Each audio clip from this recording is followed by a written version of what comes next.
श्रीनिवासे श्रेष्ठतया पात्रं गुणान्वितः कौशिकोऽनन्तरङ्गार्यश्चिरं विजेतां भुवि न्यस्तात्मीयभरं वरप्रदगुरौ वैराग्यभाग्यो रथौ वेदान्तामृतसारमन्तमनघात् श्रीनिवासात् गुरोः श्रीशैलान्वेकौस्तुभस्थितनयं श्रेयोनिधेः श्रीनिधेः वन्दे साधुकटाक्षकेळनिलयं श्रीकृष्णसद्देशिकं श्रीवासरङ्गपरकालमुनित्रयाप्तलक्ष्मात्मरक्षणे चित्तयुगागमान्तम् आचार्य भक्ति परिपूतमनर्घशीलं गोपालदेशमुनिं गुरुमाश्रयामः नारायणाख्येतिराजपदाब्जभृङ्ग श्रीवासयोगी गुरुनाथ पितभारमीशे भक्त्यादिपूर्णवरदारिकृपात्तचिह्नं श्रीनिवासमुनिवर्यमहं प्रपद्ये श्रीनारायण योगीन्द्रवरदारिकृपाश्रयं रङ्गेशपादविनतं श्रीनिवासमुनिं भजे श्रीमान् वेङ्कटनाथार्य कवितार्किककेसरी वेदान्ताचार्यवर्यो मे सन्निधत्तां सदा हृदि यो नित्यमच्युतपदाम्बुजयुग्मरुक्मं व्यामोहतस्तरितराणि विनाय मेने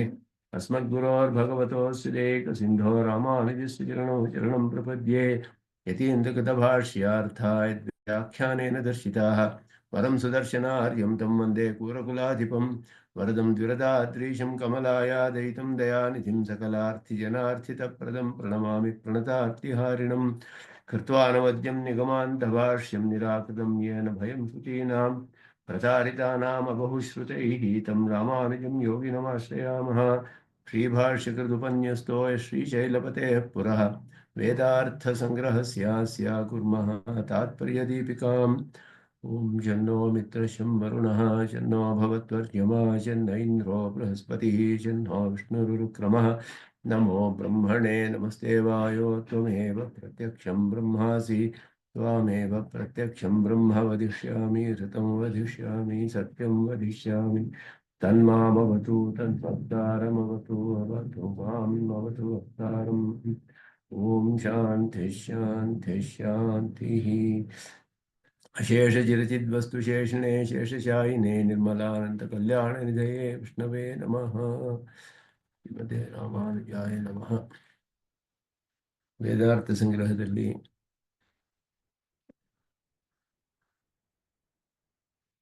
ಸರ್ವಶಾಸ್ತ್ರ ಹೃದಯ ಅಂತ ಹೇಳಿಬಿಟ್ಟು ಭಾಷ್ಯಕಾರರು ತಮ್ಮ ಸಿದ್ಧಾಂತದ ಪ್ರಧಾನವಾದ ಅಂಶಗಳನ್ನ ಇಲ್ಲಿ ಹೇಳ್ತಾ ಇದ್ದಾರೆ. ಈಗ ಪ್ರಮೇಯಗಳು, ಅದರಲ್ಲಿ ಮೊದಲು ಜೀವಾತ್ಮರ ಸ್ವರೂಪ, ಆ ಸ್ವರೂಪವೆಲ್ಲ ಅದರ ವಿಷಯವನ್ನು ಹೇಳಿ ಜೀವಾತ್ಮರುಗಳೆಲ್ಲ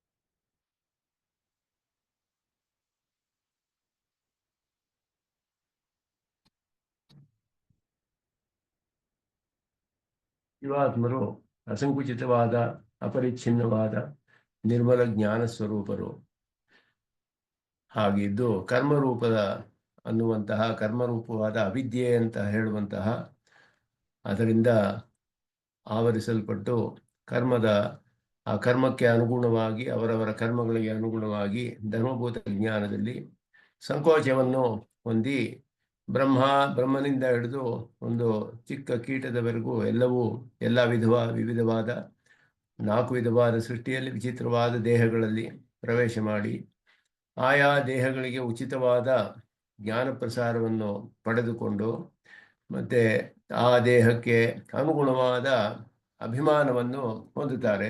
ಯಾವ ದೇಹದಲ್ಲಿದೆಯೋ ಅದಕ್ಕೆ ಅನುಗುಣವಾದ ಅಭಿಮಾನವನ್ನು ಹೊಂದಿ ಅದಕ್ಕೆ ಉಚಿತವಾದ ಕರ್ಮಗಳನ್ನೇ ಮಾಡಿಕೊಂಡು ಅದಕ್ಕೆ ಆ ಕರ್ಮಗಳಿಂದ ಬರುವ ಫಲ ಸುಖ ದುಃಖಗಳನ್ನೆಲ್ಲ ಅನುಭವಿಸುವಂತಹ ಈ ಸಂಸಾರದ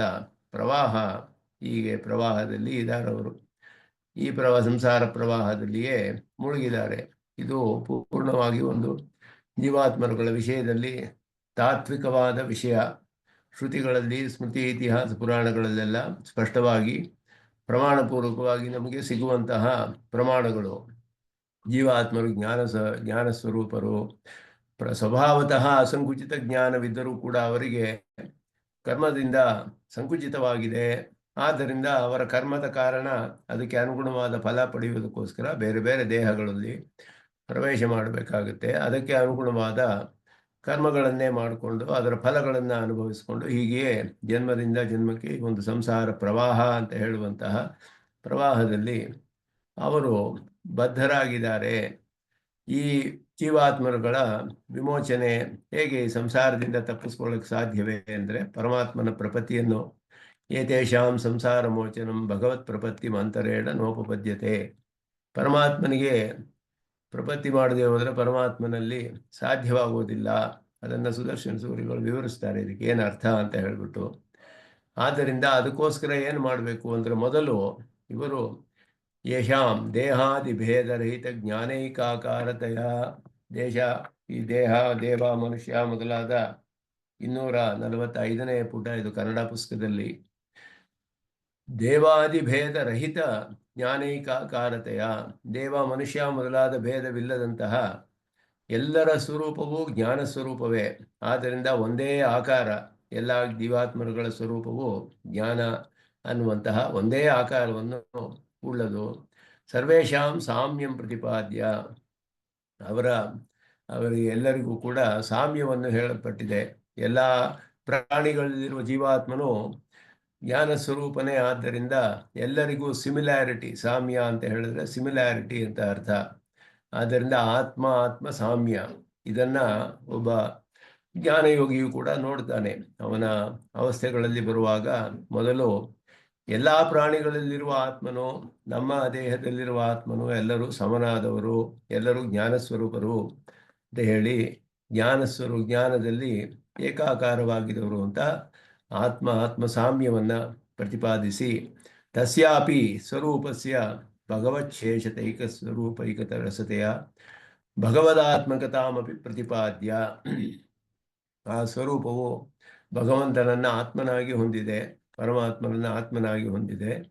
ಆ ಪರಮಾತ್ಮನಿಗೆ ಶೇಷಭೂತವಾಗಿರುವುದು ಅನ್ನುವಂತಹ ಒಂದೇ ಆನಂದವನ್ನು ಉಳ್ಳದ್ದು ಆ ಸ್ವರೂಪದಲ್ಲಿ. ಆದ್ದರಿಂದ ಭಗವಂತನನ್ನು ಆತ್ಮನಾಗಿ ಹೊಂದಿರುವುದೇ ಎಂಬುದನ್ನು ತಿಳಿಸಿ ಭಗವತ್ ಸ್ವರೂಪಂಚ, ಪರಮಾತ್ಮನ ಸ್ವರೂಪ ಹೇಗೆ ಅಂದರೆ ಹೇ ಪ್ರತ್ಯನೀಕ ಕಲ್ಯಾಣೈಕತಾನತೆಯ ಸಕಲೇತರ ವಿಸಜಾತೀಯಂ. ಈ ಎರಡು ಉಭಯಲಿಂಗ ಅಂತ ಹೇಳೋದು ಪರಮಾತ್ಮನನ್ನು ಬೇರೆ ಎಲ್ಲ ವಸ್ತುಗಳಿಗಿಂತಲೂ ವಿಲಕ್ಷಣನಾದವನು ಅಂತ ಸಾರಿಸೋಕ್ಕೆ ಉಭಯಲಿಂಗ ಪ್ರಧಾನವಾದದ್ದು. ಹೇ ಪ್ರತ್ಯನೀಕ ಆಕಾರ ಮತ್ತು ಕಲ್ಯಾಣೈಕತಾನ, ಎಲ್ಲ ಕಲ್ಯಾಣ ಗುಣಗಳಿಗೂ ಆಶ್ರಯವಾಗಿರುವುದು ಅಂತ ಹೇಳಿಬಿಟ್ಟು ಅನವಧಿಕಾತಿಶಯ ಅಸಂಖ್ಯೇಯ ಕಲ್ಯಾಣ ಗುಣಗಣಾಶ್ರಯಂ, ಅಸಂಖ್ಯೇಯವಾದ ಕಲ್ಯಾಣ ಗುಣಗಳಿಗೆ ಆಶ್ರಯವಾದ ಸ್ವಸಂಕಲ್ಪ ಪ್ರವೃತ್ತ, ಕೇವಲ ಅವನ ಸಂಕಲ್ಪದಿಂದಲೇ ಪ್ರವೃತ್ತವಾದಂತಹ ಸಮಸ್ತ ಚಿರಚಿದ್ವಸ್ತು ಜಾತತೆಯ, ಎಲ್ಲ ಚೇತನ ಪದಾರ್ಥಗಳೆಲ್ಲವೂ ಕೂಡ, ಅದರ ಸಮೂಹವೆಲ್ಲವೂ ಕೂಡ ಅವನ ಸಂಕಲ್ಪದಿಂದಲೇ ಪ್ರವೃತ್ತವಾಗಿ ಸರ್ವಸ್ಯ ಆತ್ಮಭೂತಂ ಪ್ರತಿಪಾದ್ಯ, ಎಲ್ಲಕ್ಕೂ ಅವನು ಆತ್ಮನಾಗಿದ್ದಾನೆ ಅನ್ನೋದನ್ನು ಪ್ರತಿಪಾದಿಸಿ ತದುಪಾಸನಂ ಸಾಂಗಂ ತತ್ ಪ್ರಾಪಕಂ ಪ್ರತಿಪಾದಯಂತಿ ಶಾಸ್ತ್ರಾಣಿ. ಇದೆಲ್ಲವನ್ನು ಯಾಕೆ ಶಾಸ್ತ್ರ ಹೇಳುತ್ತೆ ಅಂದರೆ ಪರಮಾತ್ಮನನ್ನು ಆಶ್ರಯಿಸದೆ ಯಾವುದು ಸಾಧ್ಯವಿಲ್ಲ ಅನ್ನೋದನ್ನು ತಿಳಿಸೋದಕ್ಕೋಸ್ಕರ ಇಷ್ಟು ವಿಷಯಗಳು ಶಾಸ್ತ್ರಗಳು ತಿಳಿಸುತ್ತೆ ನಮಗೆ.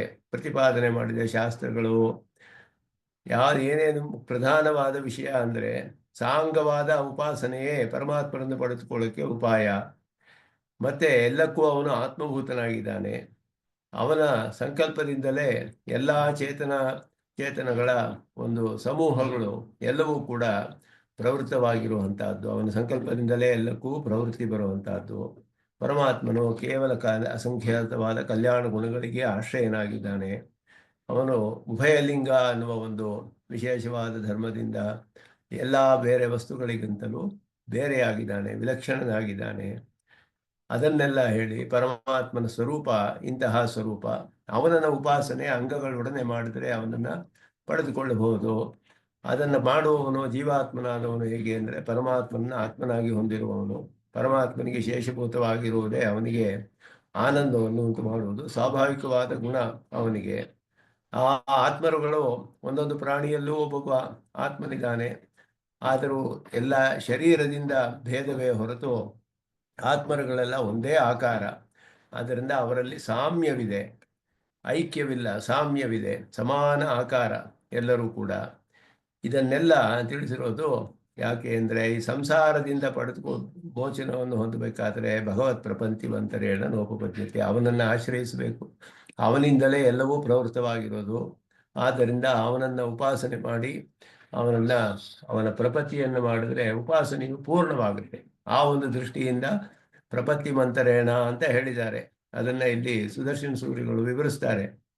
ಉಪಾಯಮಾಹ, ಮೊದಲು ಜೀವಾತ್ಮ ಸ್ವರೂಪವನ್ನು ಹೇಳಿ ಸಂಸಾರವು ಅನಾದಿಯಾಗಿ ಬೀಜಾಂಕುರ ನ್ಯಾಯದಿಂದ ಬರ್ತಾ ಇದೆ, ಅನಾದಿಯಾಗಿ. ಆದ್ದರಿಂದ ಇದು ಈ ಸಂಸಾರದಿಂದ ತಪ್ಪಿಸ್ಕೊಳ್ಳೋದಕ್ಕೆ ಏನು ಉಪಾಯ ಅಂತ ಹೇಳಿದ್ರೆ, ಪ್ರಪತ್ತಿ ಮಂತರೇಣ ನೋಪಪದ್ಯತೆ, ಪರಮಾತ್ಮನಲ್ಲಿ ಪ್ರಪತ್ತಿ ಮಾಡಬೇಕು ಅಂದರೆ ಭಕ್ತಿಯೋಗ ನಿಷ್ಠಸ್ಯಾಪಿ ತನ್ನಿಷ್ಪತ್ತಯೇ ತದಂಗತ್ವೇನ ಪ್ರಪತ್ತಿ ಅಪೇಕ್ಷಿತತ್ವಾತ್ ಪ್ರಪತ್ತಿನಿಷ್ಠಸ್ಯ ಸ್ವತಂತ್ರತೆಯ ಉಪಾಯತ್ವಾಚ ಪ್ರಪಂತಿ ಮಂತರೇಣ ನೋಪಪದ್ಯತೆ ಇತಿ ಉಕ್ತಂ. ಉಪಾಯವು ಎರಡು ಅಂತ ಹೇಳಲ್ಪಟ್ಟಿದೆ, ಪ್ರಪತ್ತಿಯು ಭಕ್ತಿಯೋಗವು ಅಂತ ಹೇಳಿ. ಆದರೆ ಇಲ್ಲಿ ಭಾಷಿಕಾರರು ಪ್ರಪತ್ತಿ ಮಂತರೇಣ ನೋಪಪದ್ಯತೆ, ಪ್ರಪತ್ತಿ ಒಂದೇ ಅಂತ ಹೇಳಿದ್ರಲ್ಲ, ಇದಕ್ಕೇನು ಅರ್ಥ ಅಂದರೆ ಆ ಭಕ್ತಿಯೋಗವು ಆರಂಭಿಸುವುದಕ್ಕೂ ಭಕ್ತಿಯೋಗವು ಪೂರ್ಣವಾಗುವುದಕ್ಕೂ ಪರಮಾತ್ಮನ ಪ್ರಪತ್ತಿಯೇ ಕಾರಣ. ಅವನಲ್ಲಿ ನಾವು ಆಶ್ರಯಿಸಿ ಪ್ರಪತ್ತಿ ಮಾಡಿದ್ರೇನೆ ಭಕ್ತಿಯೋಗವನ್ನು ಆರಂಭಿಸುವುದಕ್ಕೆ ಇರುವಂತಹ ಪ್ರತಿಬಂಧಕಗಳೆಲ್ಲ ನಾಶವಾಗಿ ಭಕ್ತಿಯೋಗವನ್ನು ಆರಂಭಿಸಕ್ಕೆ ಸಾಧ್ಯವಾಗುತ್ತೆ. ಇಲ್ಲದೆ ಹೋದರೆ ಅದುವೇ ದುಷ್ಕರವಾದದ್ದು. ಆರಂಭಿಸಿದ ಭಕ್ತಿಯೋಗವು ಪೂರ್ಣವಾಗಿ ಫಲಪರ್ಯಂತವಾಗಿ ಮುಗಿಬೇಕಾದ್ರೆ ಅದಕ್ಕೂ ಕೂಡ ಪರಮಾತ್ಮನನ್ನು ಆಶ್ರಯಿಸಬೇಕು. ಅದಕ್ಕೆ ಎಷ್ಟೋ ಪ್ರತಿಬಂಧಕಗಳಿರುತ್ತೆ. ಆ ಒಂದು ದೃಷ್ಟಿಯಿಂದ ಇವನಿಗೆ ಭಕ್ತಿಯೋಗಿಗೂ ಕೂಡ ಅಂಗ ಪ್ರಪತ್ತಿ ಅನ್ನೋದು ಬಹಳ ಅವಶ್ಯಕ. ಪ್ರಪತ್ತಿ ನಿಷ್ಠನಿಗೆ ನೇರವಾಗಿ ಅದುವೇ ಮೋಕ್ಷವನ್ನು ಕೊಡುವುದರಿಂದ ಅದರಲ್ಲಿ ಸಂದೇಹವಿಲ್ಲ. ಆದ್ದರಿಂದ ಭಕ್ತಿಯೋಗ ನಿಷ್ಠಸ್ಯಾಪಿ ತನ್ನಿಷ್ಪತ್ತೆ, ಆ ಭಕ್ತಿಯೋಗವು ನಿಷ್ಪನ್ನವಾಗುವುದು ಅಂದರೆ ಆರಂಭಿಸುವಂತಹದ್ದು, ಪೂರ್ಣವಾಗಬೇಕು, ಆರಂಭಿಸಿ ಪೂರ್ಣವಾಗುವಂತಹದ್ದು. ಅದು ತದಂಗತ್ವೇನ ಪ್ರಪತ್ತಿ ಅಪೇಕ್ಷಿತತ್ವಾತ್, ಪ್ರಪತ್ತೇ ಅಪೇಕ್ಷಿತತ್ವಾತ್, ಅದಕ್ಕೆ ಅಂಗವಾಗಿ ಪ್ರಪತ್ತಿಯು ಅಪೇಕ್ಷಿತವಾಗಿದೆ. ಪ್ರಪತ್ತಿ ನಿಷ್ಠನಿಗೆ ಸ್ವತಂತ್ರತೆಯ ಉಪಾಯತ್ವಾಚ, ಅವನಿಗೆ ಸ್ವತಂತ್ರವಾದ ಉಪಾಯವಾಗುತ್ತೆ. ಆದ್ದರಿಂದ ಇಬ್ಬರಿಗೂ ಕೂಡ ಇಬ್ಬರೇ ಮೋಕ್ಷಕ್ಕೆ ಉಪಾಯಗಳು ಎರಡೇ, ಭಕ್ತಿಯೋಗ ಮತ್ತೆ ಪ್ರಪತ್ತಿ. ಎರಡು ಉಪಾಯಗಳಿಗೂ ಪ್ರಪತ್ತಿ ಎನ್ನುವುದು ಅವಶ್ಯಕ. ಒಬ್ಬನಿಗೆ ಅಂಗ ಪ್ರಪತ್ತಿ, ಇನ್ನೊಬ್ಬನಿಗೆ ಅಂಗಿ ಪ್ರಪತ್ತಿಯು ಅಂಗಿ ಆಗುತ್ತೆ. ಆ ಒಂದು ದೃಷ್ಟಿಯಿಂದ ಇಬ್ಬರಿಗೂ ಪ್ರಪತ್ತಿ ಪ್ರಧಾನವಾದದ್ದು. ಅಂದರೆ ಭಕ್ತಿಯೋಗಕ್ಕೂ ಕೂಡ ಪರಮಾತ್ಮನ ಅನುಗ್ರಹವಿಲ್ಲದೆ ಸಾಧ್ಯವೇ ಇಲ್ಲ ಅನ್ನೋದ್ರಿಂದ ಪ್ರಪತ್ತಿಗೆ ಒಂದು ಪ್ರಧಾನವಾದ ಸ್ಥಾನವಿದೆ. ಅಂಗವಾದರೂ ಕೂಡ ಪ್ರಪತ್ತಿ ಬಹಳ ಪ್ರಧಾನವಾದದ್ದು ಅಲ್ಲಿಯೂ ಕೂಡ. ತದರ್ಥಂ, ಆದ್ದರಿಂದ ಪ್ರಾಥಮ್ಯಂ ಅರ್ಥಕ್ರಮೇಣ, ಮೊದಲು ಅರ್ಥಕ್ರಮದಿಂದ ತದರ್ಥಂ ಅಂತ ಹೇಳಿದಾಗ ಅರ್ಥಕ್ರಮದಲ್ಲಿ ಏನು ತಿಳಿಬೇಕಾದ್ದು, ಶಾಸ್ತ್ರಗಳು ಏನು ತಿಳಿಸುತ್ತೆ ನಮಗೆ. ಈ ರೀತಿ ಸಂಸಾರದಿಂದ ತಪ್ಪಿಸಿಕೊಳ್ಳೋಕ್ಕೆ ಶಾಸ್ತ್ರಗಳು ಏನನ್ನು ತಿಳಿಸ್ತಾ ಇದೆ ಅಂದರೆ, ನಹಿ ದೇಹಸ್ಯೈವ ಆತ್ಮತ್ವೇ ಮೋಕ್ಷೋಪಾಯ ಅಪೇಕ್ಷಾ. ಅರ್ಥಕ್ರಮದಲ್ಲಿ ಹೇಳ್ತಾ ಇದೆ. ಇಲ್ಲಿ ಅರ್ಥಕ್ರಮದಲ್ಲಿ ಯಾವುದನ್ನು ಏನು ತಿಳಿಬೇಕು, ನಾವು ಪರಮಾತ್ಮನನ್ನು ಪಡಿಬೇಕಾದ್ರೆ ಪರಮಾತ್ಮನನ್ನು ಮೊದಲು ತಿಳಿಬೇಕಲ್ವೇ ಅಂತ ಹೇಳಿದ್ರೆ, ಅರ್ಥಕ್ರಮದಲ್ಲಿ ಜೀವಾತ್ಮನನ್ನು ಮೊದಲು ತಿಳಿಬೇಕು, ಆಮೇಲೆ ಪರಮಾತ್ಮನನ್ನ ತಿಳಿಯಕ್ಕೆ ಸಾಧ್ಯ. ಯಾಕೆ ಅಂದರೆ ಜೀವಾತ್ಮನಿಗೆ ದೇಹವೇ ಆತ್ಮ ಅಂತ ಜೀವಾತ್ಮ ತಿಳಿದ್ಬಿಟ್ರೆ ಮೋಕ್ಷದ ಅಪೇಕ್ಷೆಯೇ ಇರೋದಿಲ್ಲ ಅವನಿಗೆ. ಆದ್ದರಿಂದ ದೇಹಕ್ಕೆ ಇಂಥ ಬೇರೆಯಾದ ಆತ್ಮ ಅಂತ ಮಾತ್ರ ತಿಳಿದ್ರೂ ಸಾಲದು. ದೇಹಕ್ಕೆ ಆತ್ಮನಲ್ಲ, ದೇಹಕ್ಕಿಂತ ಬೇರೆಯಾದವನು ಆತ್ಮ. ಆತ್ಮನು ಪರಮಾತ್ಮನಿಗೆ ಶೇಷಭೂತನಾದವನು, ಅದು ಬಹಳ ಪ್ರಧಾನ. ಹಾಗೆ ತಿಳಿದ್ರೆ ಇವನಿಗೆ ಭಕ್ತಿ ಬರುತ್ತೆ ಪರಮಾತ್ಮನ ವಿಷಯದಲ್ಲಿ. ಆದ್ದರಿಂದ ಆ ಕ್ರಮದಲ್ಲಿ ದೇಹವೇ ಆತ್ಮವಾದರೆ ಮೋಕ್ಷದ ಅಪೇಕ್ಷೆ ಇರುವುದಿಲ್ಲ. ದೇಹಾತಿರಿಕ್ತತ್ವೇ ಅಪಿ ಭಗವಚ್ಛೇಷತೈಕ ರಸತ್ವೇ ಸಿದ್ಧೇಹಿ ತತ್ಪ್ರಪತ್ತಿ ಅಪೇಕ್ಷಾ. ಪರಮಾತ್ಮನಿಗೆ ಶೇಷವಾಗಿರುವುದೇ ಇವನಿಗೆ ಸ್ವಭಾವ ಅಂತ ತಿಳಿದ್ರೆ ಆಗ ಅವನಿಗೆ ಪರಮಾತ್ಮನನ್ನು ಆಶ್ರಯಿಸುವಂತಹ ಅಪೇಕ್ಷೆ ಬರುತ್ತೆ. ಆದ್ದರಿಂದ ಪ್ರಥಮ ಜ್ಞಾಪ್ಯಂ ದೇಹಾತಿರಿಕ್ತ ಜ್ಞಾನೈಕಾಕಾರತ್ವಂ ಭಗವಚ್ಛೇಷದೈಕರಸತ್ವಂ ಚ ಆತ್ಮನಃ ಇತ್ಯರ್ಥಃ. ಅಂದರೆ ಇದು ಮೊದಲು ತಿಳಿಯಬೇಕಾದ್ದು, ಮೊದಲು ಜ್ಞಾಪಿಸಬೇಕಾದ್ದು. ಶಾಸ್ತ್ರಗಳು ನಮಗೆ ತಿಳಿಸುತ್ತೆ, ಯಾವ ತಿಳಿಯದೇ ಇರೋ ವಿಷಯವನ್ನೆಲ್ಲ ತಿಳಿಸುತ್ತೆ ಶಾಸ್ತ್ರವು. ಆದ್ದರಿಂದ ಅಜ್ಞಾತ ಜ್ಞಾಪಕಂ ಶಾಸ್ತ್ರಂ ಅಂತ ಅದಕ್ಕೆ ಒಂದು ಲಕ್ಷಣ. ಅಜ್ಞಾತ ಜ್ಞಾಪಕಂ, ಅಜ್ಞಾತ ನಮಗೆ ತಿಳಿದೇ ಇರೋ ವಿಷಯವನ್ನು ತಿಳಿಸುತ್ತೆ ಶಾಸ್ತ್ರವು. ಎಲ್ಲ ಪ್ರತ್ಯಕ್ಷದಲ್ಲಿಯೇ ತಿಳಿಯೋ ವಿಷಯವನ್ನು ಶಾಸ್ತ್ರ ತಿಳಿಸ್ಬೇಕಾಗಿಲ್ಲ. ಅತೀಂದ್ರಿಯವಾದ ವಿಷಯಗಳು, ಧರ್ಮದ ವಿಷಯದಲ್ಲಿ ಅತೀಂದ್ರಿಯವಾದದ್ದು ಧರ್ಮ. ಆದ್ದರಿಂದ ಅದು ಪ್ರತ್ಯಕ್ಷದಿಂದ ತಿಳಿಯಕ್ಕೆ ಸಾಧ್ಯವಿಲ್ಲ, ಪ್ರತ್ಯಕ್ಷ ಅನುಮಾನಗಳಿಂದ. ಶಾಸ್ತ್ರವು ಅದನ್ನು ತಿಳಿಸುತ್ತೆ, ಮೊದಲು ನಮಗೆ ಜ್ಞಾಪಿಸುತ್ತೆ. ಏನು ಅಜ್ಞಾತ ಜ್ಞಾಪಕ ಅಂತ ಹೇಳಿದಾಗ ಪ್ರಥಮ ಜ್ಞಾಪ್ಯಂ ಒಂದು. ಮೊದಲು ಶಾಸ್ತ್ರ ನಮಗೆ ಜ್ಞಾಪಿಸುವಂಥ ತಿಳಿಸುವಂಥ ವಿಷಯ, ದೇಹಕ್ಕಿಂತ ಅತಿರಿಕ್ತವಾದ ಆತ್ಮರು ಅವರೆಲ್ಲರೂ ಕೂಡ ಜ್ಞಾನಾಕಾರರು, ಎಲ್ಲ ಏಕ ಆಕಾರ, ಒಂದೇ ಆಕಾರ, ಅವರಿಗೆಲ್ಲ ಭಗವತ್ ಶೇಷಭೂತರು ಅನ್ನೋದು. ಮತ್ತೆ ಪರಮಾತ್ಮನು ಅವರಿಗೆಲ್ಲ ಆತ್ಮನಾಗಿದ್ದಾನೆ ಅದನ್ನು ತಿಳಿಸಿ ನಂತರ ಭಗವತ್ ಸ್ವರೂಪ ದಿವ್ಯಾತ್ಮ ಸ್ವರೂಪಸ್ಯ ಹೇಯ ಪ್ರತಿನಿಕತ್ವಂ ಕಲ್ಯಾಣ ರೂಪತ್ವಂ ಚ ಉಚ್ಯತೆ ಹೇಯ ಇತಿ. ನದಿಯಾದ ಆತ್ಮಸ್ವರೂಪವು ಹೀಗೆ ಉಭಯಲಿಂಗದಿಂದ ವಿಶಿಷ್ಟವಾದದ್ದು. ಮಂಗಲ ಗುಣಾಶ್ರಯತ್ವ ಮುಚ್ಯತೆ ಅನವಧಿಕ ಇತಿ. ಹಾಗೆಯೇ ಮಂಗಳ ಗುಣಗಳಿಗೆ ಆಶ್ರಯವಾಗಿದೆ. ಕಲ್ಯಾಣೈಕತಾನತೆಯ ಆನಂದ ರೂಪತ್ವಂ. ಕಲ್ಯಾಣೈಕತಾನತೆಯ ಅಂದರೆ ಆನಂದ ರೂಪವಾದದ್ದು ಅಂತ ಅರ್ಥ. ಇದು ಹೇಳಿದಾಗ ಅನವಧಿಕಾರ್ಷಿಯ ಅಸಂಖ್ಯೇಯ ಕಲ್ಯಾಣ ಗುಣಗಣಾಶ್ರಯಂ. ಕಲ್ಯಾಣ ಗುಣಗಳು ಅಂತ ಹೇಳಿದ್ರೆ ಆನಂದ ರೂಪವಾದದ್ದು. ಶರೀರ ಆತ್ಮಭಾವಂ ಆಹಾ. ಶರೀರಾತ್ಮಭಾವವನ್ನು ನಂತರ ತಿಳಿಸ್ತಾರೆ. ಸ್ವಸಂಕಲ್ಪ, ತನ್ನ ಸಂಕಲ್ಪದಿಂದಲೇ ಎಲ್ಲರ ಪ್ರವೃತ್ತಿಯನ್ನು ಮಾಡುವಂತಹವನು. ಎಲ್ಲರ ಪ್ರವೃತ್ತಿಯು ಉಂಟಾಗುವುದರಿಂದ ಎಲ್ಲಕ್ಕೂ ಕೂಡ ಆತ್ಮನಾಗಿದ್ದಾನೆ ಪರಮಾತ್ಮ ಅನ್ನೋದು ದೇಹಾತ್ಮ ಭಾವವನ್ನು ತಿಳಿಸುವುದು. ಇದು ಸಂಬಂಧ. ಜೀವಾತ್ಮನ ಸ್ವರೂಪ, ಪರಮಾತ್ಮನ ಸ್ವರೂಪ, ಜೀವ ಪರಮಾತ್ಮನಿಗಿರುವ ಸಂಬಂಧ, ಇದೆರಡು ಕೂಡ ಇದೆಲ್ಲವೂ ಕೂಡ ಬಹಳ ಪ್ರಧಾನವಾದದ್ದು. ಪ್ರಪತ್ತಿ ಮಾಡುವುದಕ್ಕೆ ಇದೆಲ್ಲ ಬಹಳ ಪ್ರಧಾನವಾದದ್ದು. ಆ ಪ್ರಪತ್ತಿ ಮಾಡಿದ ಮೇಲೆ ಮೋಕ್ಷೋಪಾಯವನ್ನು ಮಾಡ್ಬೋದು, ನೇರವಾಗಿ ಅಥವಾ ಅಂಗವಾಗಿ ಉಪಯೋಗಿಸಿಕೊಂಡು. ಉಪಾಯಶ್ಚ ಉಪಾಸನಂ ಇತಿ ಆಹ. ಇಲ್ಲಿ ಉಪಾಸನೆ ಹೇಳಲ್ಪಟ್ಟಿದೆ ಈ ಶಾಸ್ತ್ರದಲ್ಲಿ. ತದುಪಾಸನಂ ಇತಿ. ಅದನ್ನೇ ಮತ್ತೆ ಅದಕ್ಕೆ ಪ್ರಮಾಣವನ್ನು ತೋರಿಸ್ತಾರೆ. ಸ್ಮೃತಿ ಇತಿಹಾಸ ಪುರಾಣಗಳಿಂದ ಪ್ರಮಾಣಗಳನ್ನು ತೋರಿಸ್ತಾರೆ. ಇದಕ್ಕೆಲ್ಲ ಈ ವಿಷಯಗಳಿಗೆಲ್ಲ ಸರ್ವಶಾಸ್ತ್ರ ಹೃದಯಂ ಅಂತ ಹೇಳಿದಾಗ ಎಲ್ಲ ಶಾಸ್ತ್ರಗಳ ಒಂದು ಹಾರ್ದವಾದ ಭಾವ, ಅವುಗಳ ಉಪದೇಶ ಏನನ್ನು ಜ್ಞಾಪಿಸ್ತಿದೆ ಅನ್ನೋದನ್ನು ಆರಂಭಿಸಿ ಇದು ಹೇಳ್ತಾ ಇದ್ದಾರೆ. ಅದಕ್ಕೆ ಉಪಬ್ರಹ್ಮಣಗಳ ಒಂದು ಇದನ್ನು ಕೂಡ ಪ್ರಮಾಣವನ್ನು ತೋರಿಸ್ತಾರೆ.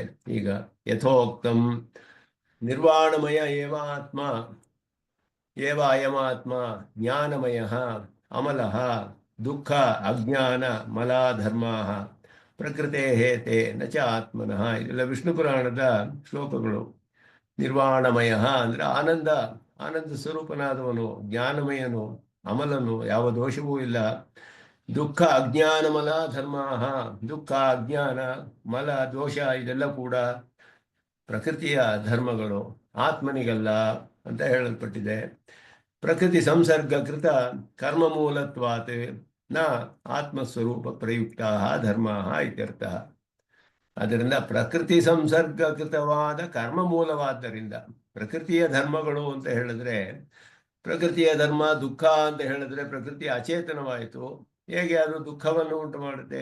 ವಸ್ತುವೇ ದುಃಖವೋ ಅಲ್ಲ, ಇವನ ಕರ್ಮದಿಂದ ಹಾಗೆ ಅನುಭವವಾಗುತ್ತೆ ಅವರಿಗೆ.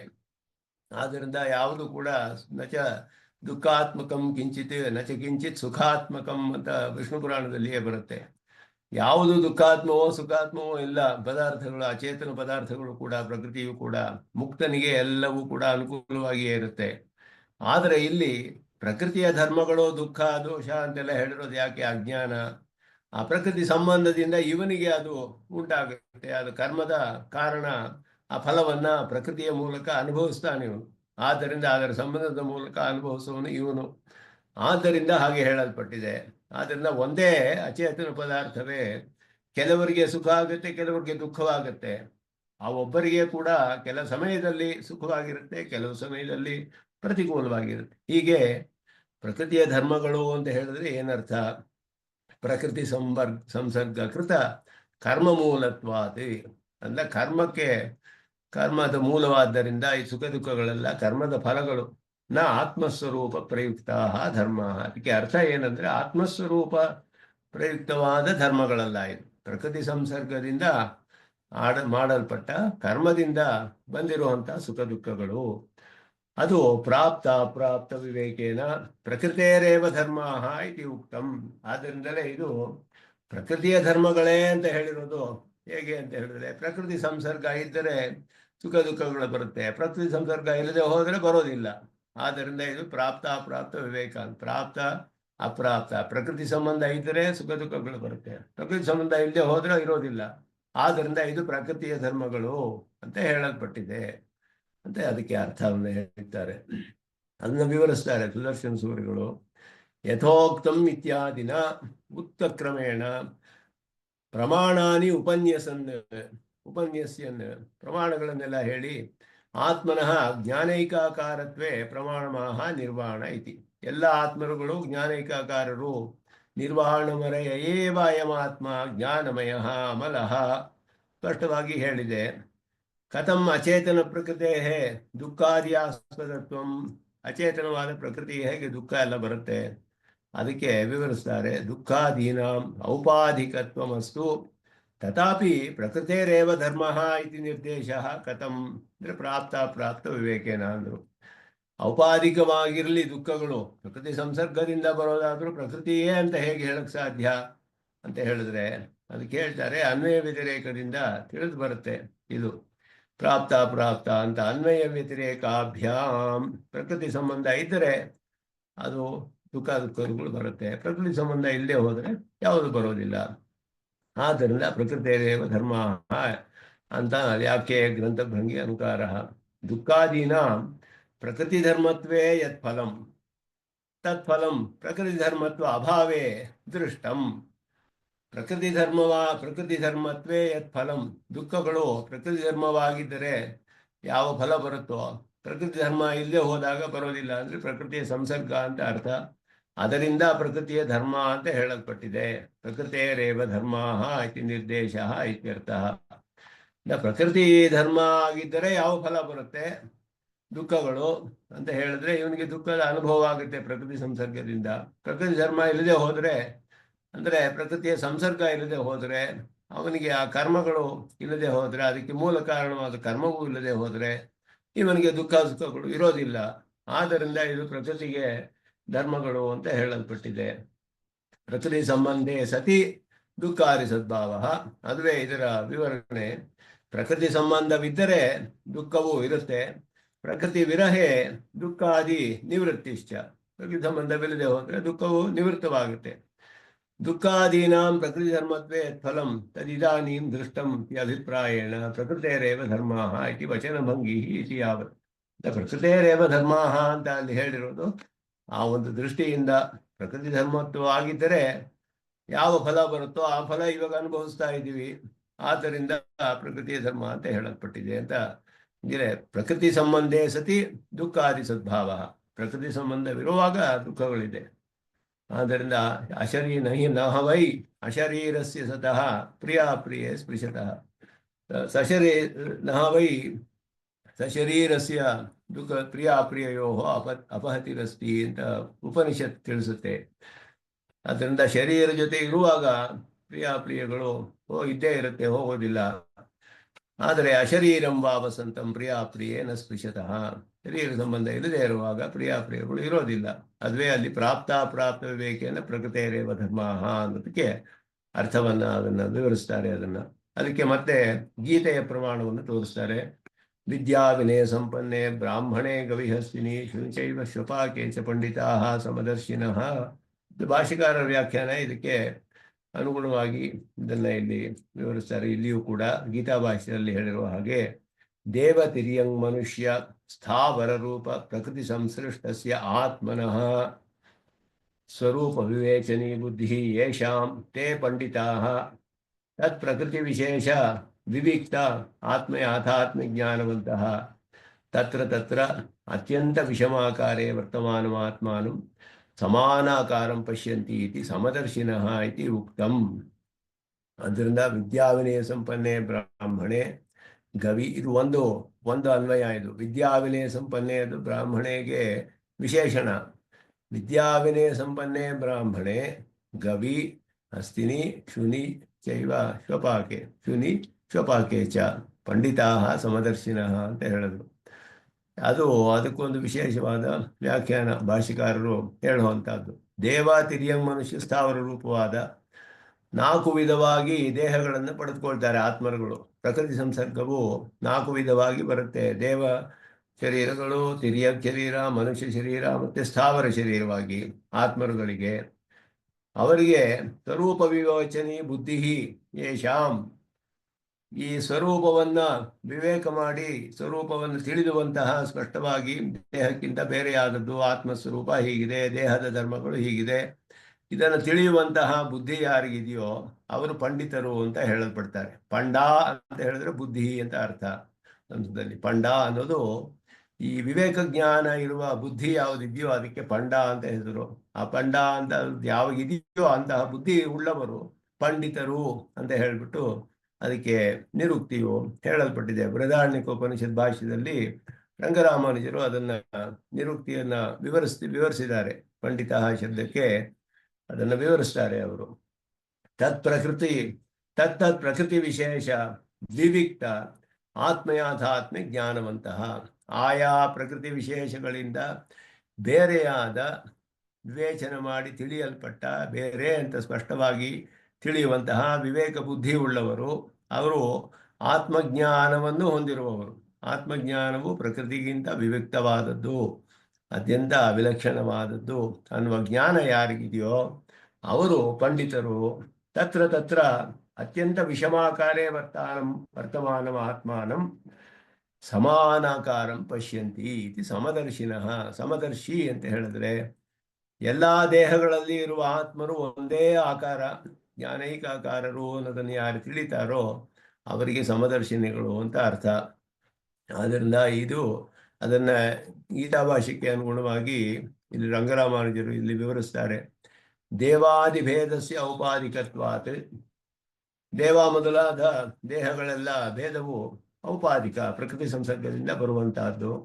ಉಪಾಧಿ ವಿಯುಕ್ತ ಸ್ವರೂಪ ಸಾಮ್ಯೆ, ಉಪಾಧಿ ವಿಯುಕ್ತ ಸ್ವರೂಪ ಸಾಮ್ಯೆ ಪ್ರಮಾಣಮಾಹ. ಉಪಾಧಿಯಿಂದ ಬಿಡಲ್ಪಟ್ಟ ಸ್ವರೂಪವು ಸಮವಾಗಿದೆ, ಸಮಾನಾಕಾರವು ಅನ್ನೋದರ್ಥ.